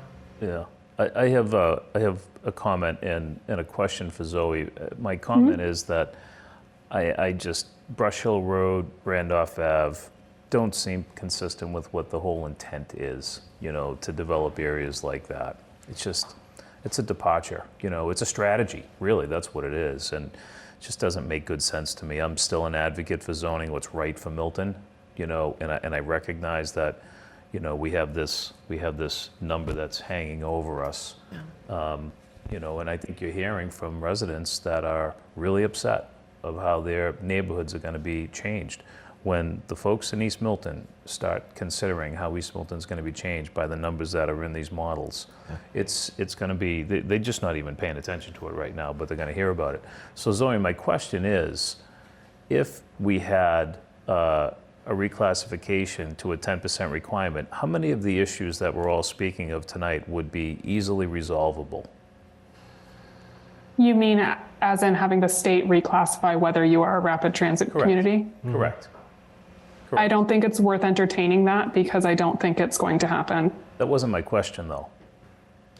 My question was, if you were building... I understand your question, but as a consultant trying to advise you on how to move through this process, I don't think it's worth your time to consider that. And Zoe, I appreciate that. I appreciate that, but I'm representing the residents of the town of Milton, and many of the residents of the town of Milton have a desire for that.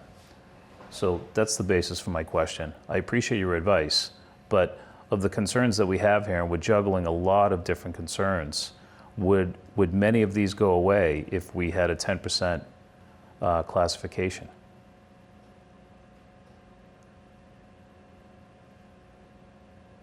Sean, I think can't speak to that because I haven't looked at it. Yeah, that would take a little bit more analysis. Could you look at it than we for can next do. time?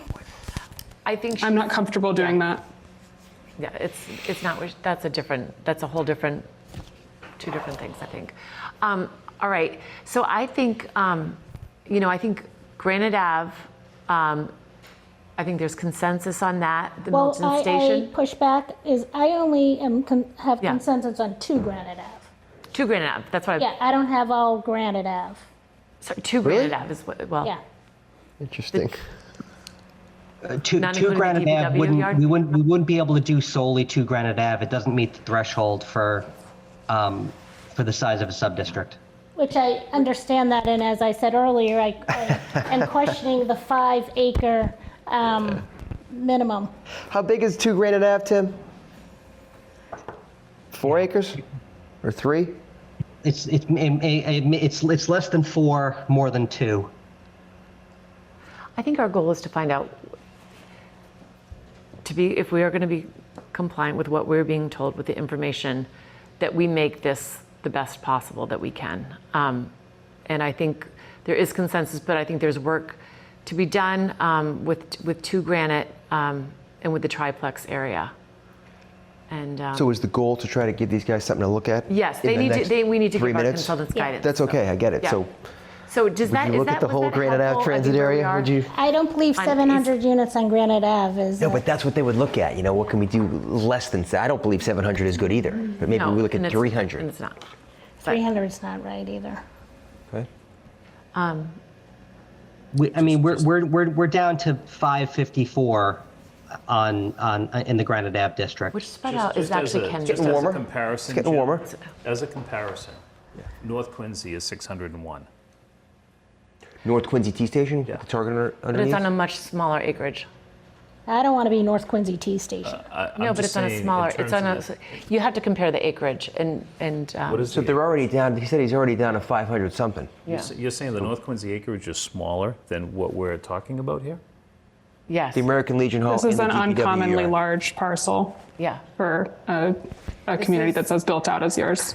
Can I jump in for a minute on this question? I think if we could give them direction on the district, then they can do the tests that I think are going to be helpful to understand these numbers. And I really think that it's beneficial to get to that level of testing for decision making, which we know we need to get to. So, even though I think there's things that everybody might still be concerned about, we need to give these folks some direction. Right. And I'm comfortable that they understand from hearing from us and hearing from residents earlier, the goals that what we're trying to achieve, and it's time to get them back to the boards and working on it so they can come back to us with some updated compliance models. And so I don't know if we need to have make a motion to take a vote on it, but I'd be willing to make one if that's what we need to do. A motion to vote option 1 or option 2? Or to split it up and have them look at different Do the hybrid areas? of the, Yeah, okay. I don't know that it has to be, exactly these options because they've heard what we're interested in, but just, I think it's more whether we want to keep East Milton Square in and keep out Brush Hill Road and take out Randolph Ave, or include one Randolph Ave and see what those numbers do. But I think the more we keep testing these districts in and out, the less time we have to see how these numbers really look on the ground. Right. Because I really think that we need to see how the numbers work on the ground. What's the difference now, on Granite Ave to be 545 instead of 700 and some that we looked at before? What does it look like I said before, on a 5,000 square foot or 5,500 square foot lot of 6,000, 7,500, et cetera? To me, that's going to help inform so much more than just looking at spreadsheets. I really want to see us get to that very soon. And that's why I'd like to say, well, this is a good place to start taking it to that level. Doesn't mean this is all locked in yet. It's getting us to the next analytical level that we need. Okay, so let's make some decisions. I would support keeping East Milton Square in, and I would take Brush Hill out. And I put it would down to support 2.5 that. to 3 stories on East Milton. Yeah, I think one thing that hopefully you all can maybe decide on and give some clear direction, and which I think is important, is, to Meredith's point, getting East Milton to a level where we can offer a credible incentive via the special permit overlay.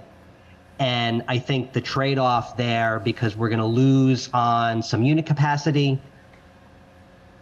the makeup becomes in the transit area triplex. And then how do you expand the transit area triplex to make up those units? I think in the overall density, we've got a little bit of wiggle room. So hopefully it's just a matter of making up that unit capacity number. So I think sort of, one potential task is to get East Milton to a level that we're comfortable at, maybe a 2 or 2.5 max building height, and then get the transit area triplex to a level where, it's providing the number of units that we need to maintain a unit capacity number. Well, I'd support 2.5 for East Milton. Yeah, so that with any incentive, it would not, 4 stories is very tall in East Milton. Oh, yeah, and that's not even, and then We we'd don't- have to so do a would we- bonus. So you'd have to do an incentive, Yeah. so if it's So 2.5. Then we can have room to do an incentive for special permit. And you think you would want to go up to 4 with No. via a special permit? No, maybe 3 with a. Well, you all just we could approved talk a about that. 4-story building over Yeah. there, Special so permit. it's not unheard of. All right, yeah, I think that's good to Yeah, I move think, ahead. if you said 3, that's the thing, we had a step back, that could come in design guidelines later. You're required to step back at that top floor, which is, what happened on 440 Granite Ave. Yeah, and that's 4 is too tall. But to Zoe's point, you're probably not going to get a lot of development at 3, I think. Yeah, I mean, that's It okay. might not be economically feasible at 3. At 4, it would be. I think if it's mixed use with, you look at the Elliott Physical Therapy, that's a 2-story with apartments above and True. first floor commercial. True. It exists. And just, Jim, 2 Granite is 4.11 acres. So at 15 units per acre, you could do 62 units. At 20 units per acre, you could do 82, and at 40 units per acre, you could do 164. Yeah, the only problem, I don't have a problem with that. The only problem is that Then we need more districts. the 5 acres versus the 4.1, do we push it? I know Yeah. Brookline's submitting their plan with 41 acres instead of 50. Yeah. So someone's pushing it somewhere. Yeah. And my other question is it, I kind of heard that possibly they're looking to extend the December 31st deadline. I was talking to someone in another town, and that's what they said. That's what they heard. I haven't heard that, but obviously the state is responding to the environment, and comes out with updated guidance occasionally. So if there's a deadline extension, we'll of course be sure to let you know. But I wouldn't count on it because the downside is considerable if you don't take the deadline seriously. Great. All right, so our next meeting is on the 14th. Have we? Meredith, do we have clear direction? What are we looking at? What are we looking at? Sorry. Yeah, It is at 10:30, but do you want to check in? I think. Yeah, can we? I think what Cheryl said earlier is let's just quickly answer any questions that we have to, so Zoe can. Okay. Great. So I think I have what I need to move forward.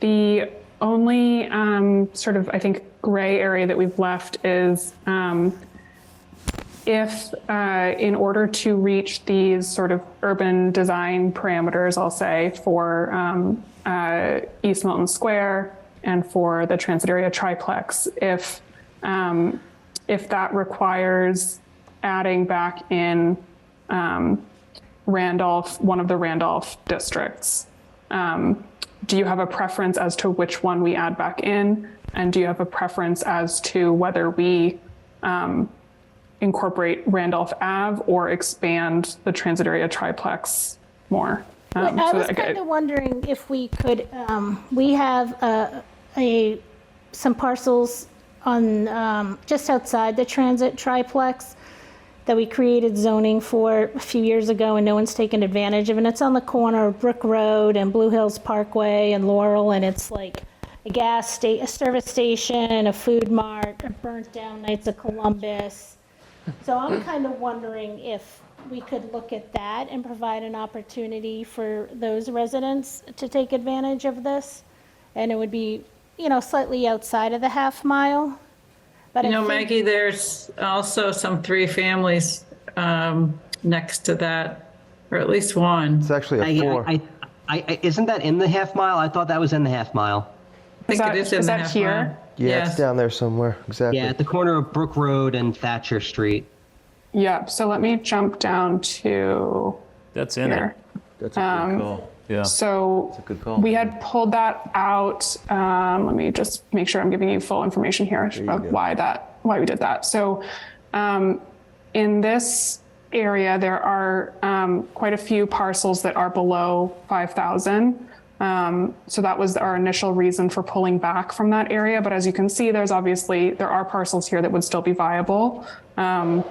It would result in a lower density because those parcels would, a significant number of parcels would be excluded. But I think given the overall role that it's playing, I think that that's probably fine now that we have a clearer sense of how this is relating to all the other sub-districts. So we can look at that. Can we have within our district, like sub-districts that do have smaller lot sizes? Why do they all have to be the same lot Yes, you can. size?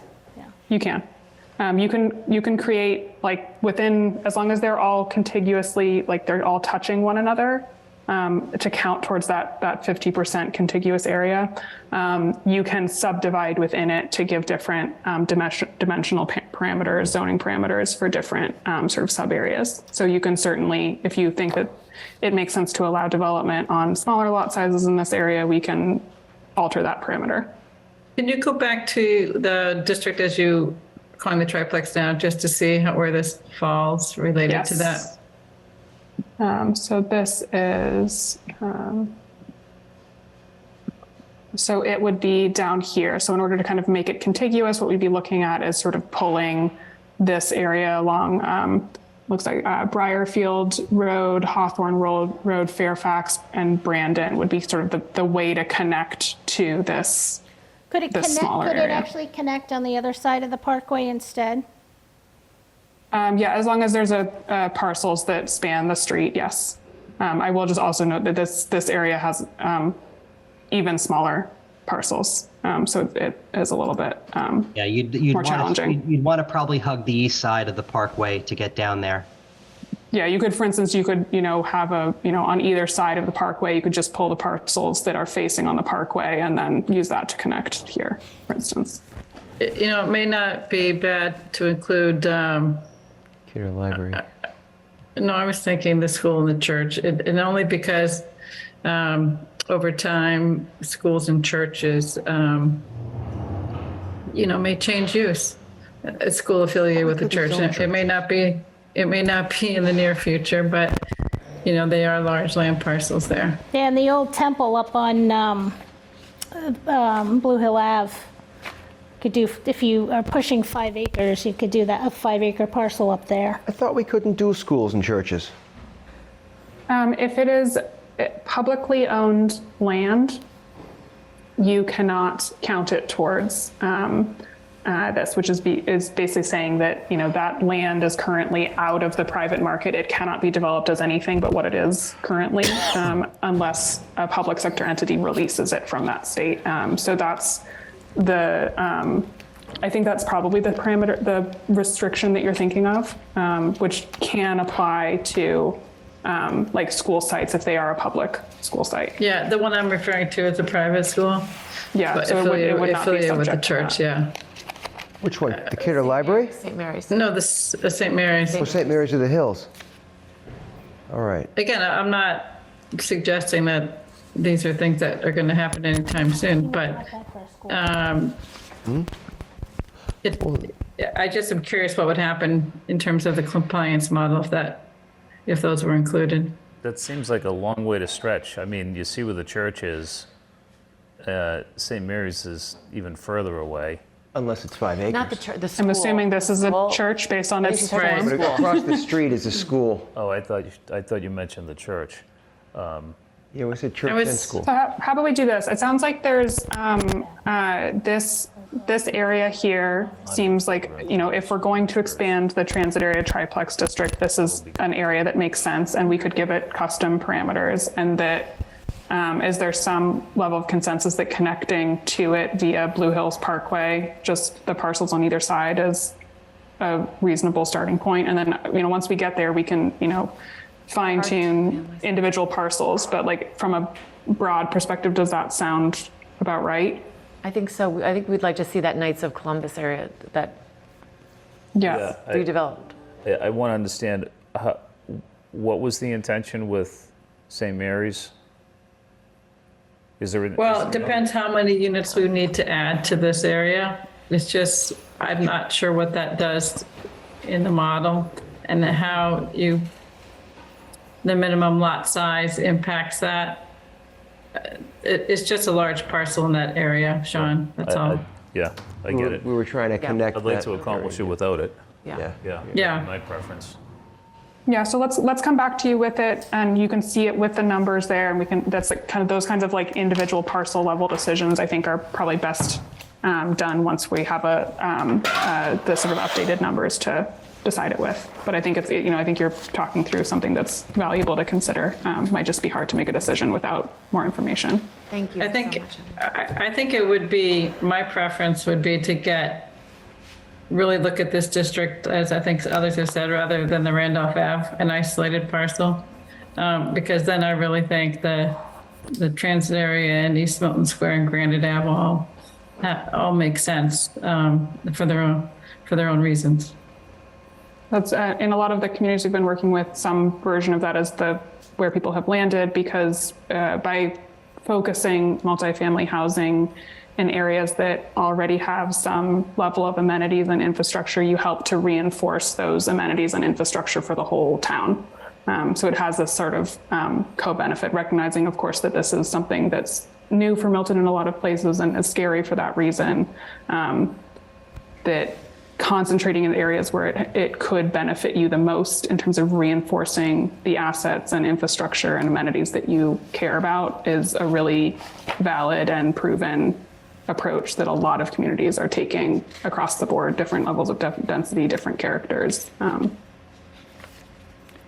just, am I correct in understanding that if a development needs new like pipes and infrastructure, that the town is not responsible for paying that, that's on the developer?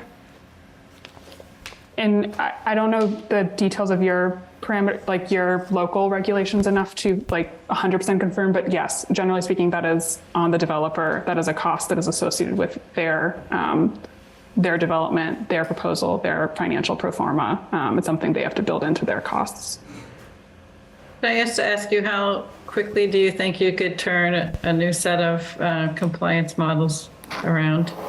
And then secondly, how long it would take to do that other more build out analysis, at least sample parcels? I think that we can turn around an updated sort of set of districts with what we just talked about, sort of adjusting the parameters, the maps, et cetera, within a week. I think that for the urban design test fitting, I'd have to double check with our urban designers, but I expect that might be a little bit closer to a 2-week time frame, something along those lines, to get them to be able to dig into those. They're pretty busy right now on a couple of projects. So I was wondering, Meredith, if we should consider adding a meeting if we think. I was going to ask the board the same thing. I was just thinking that maybe just for this discussion.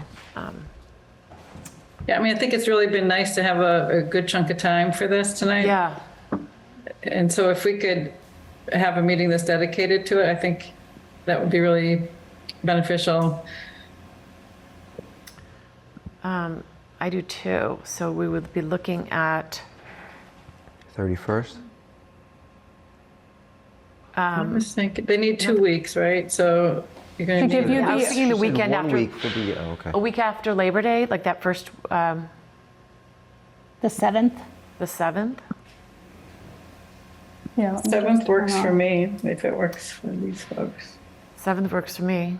That would be good. Yeah, Does it work looks for like you, Zoe? Yeah, that's available. I think, Rahi, correct me if I'm wrong, you're out that day, but I think we have enough time between now and then for you to run through these. Yep, that's right. Okay, so you'll, the 7th is what we're looking at? Yep. And it would be the same time, 7 to 10 or so? I hope Yeah, not. and hopefully it wouldn't take us that long if this is the only, the only I'll block it off. We'll Yeah. you know, it'll take the time it takes, but I appreciate your mindfulness of it, of course. And I just wanted to confirm, in the scope of our contract with you, are you doing the build-out analysis for us as well? So we can do, we don't have economic analysis in-house. So that would be something that you should look to RKG for, but we do urban design, what we call test fitting, which is I think what you're describing, which is essentially visualizing, using these parameters, using the sites, a typical site, usually if we're looking at it across an entire district, we won't do a custom test for every single parcel, but we'll sort of use a typical parcel and we can show you what's reasonable to expect on that, given sort of the standards that are used for different uses and different building types in terms of like construction norms, and look at it with the zoning parameters that you have in mind and see how they interact. And so we can do like a 2D, 3D visualizations of that for you.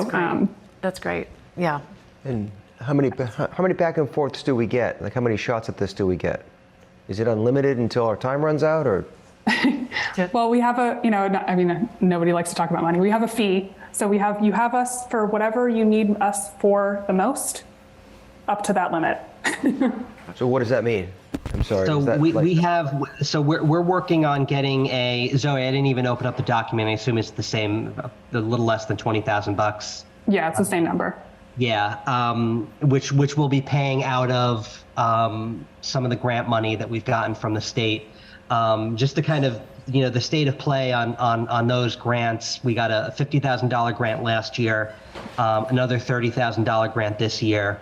30,000 of that is going to RKG for their fiscal impact analysis.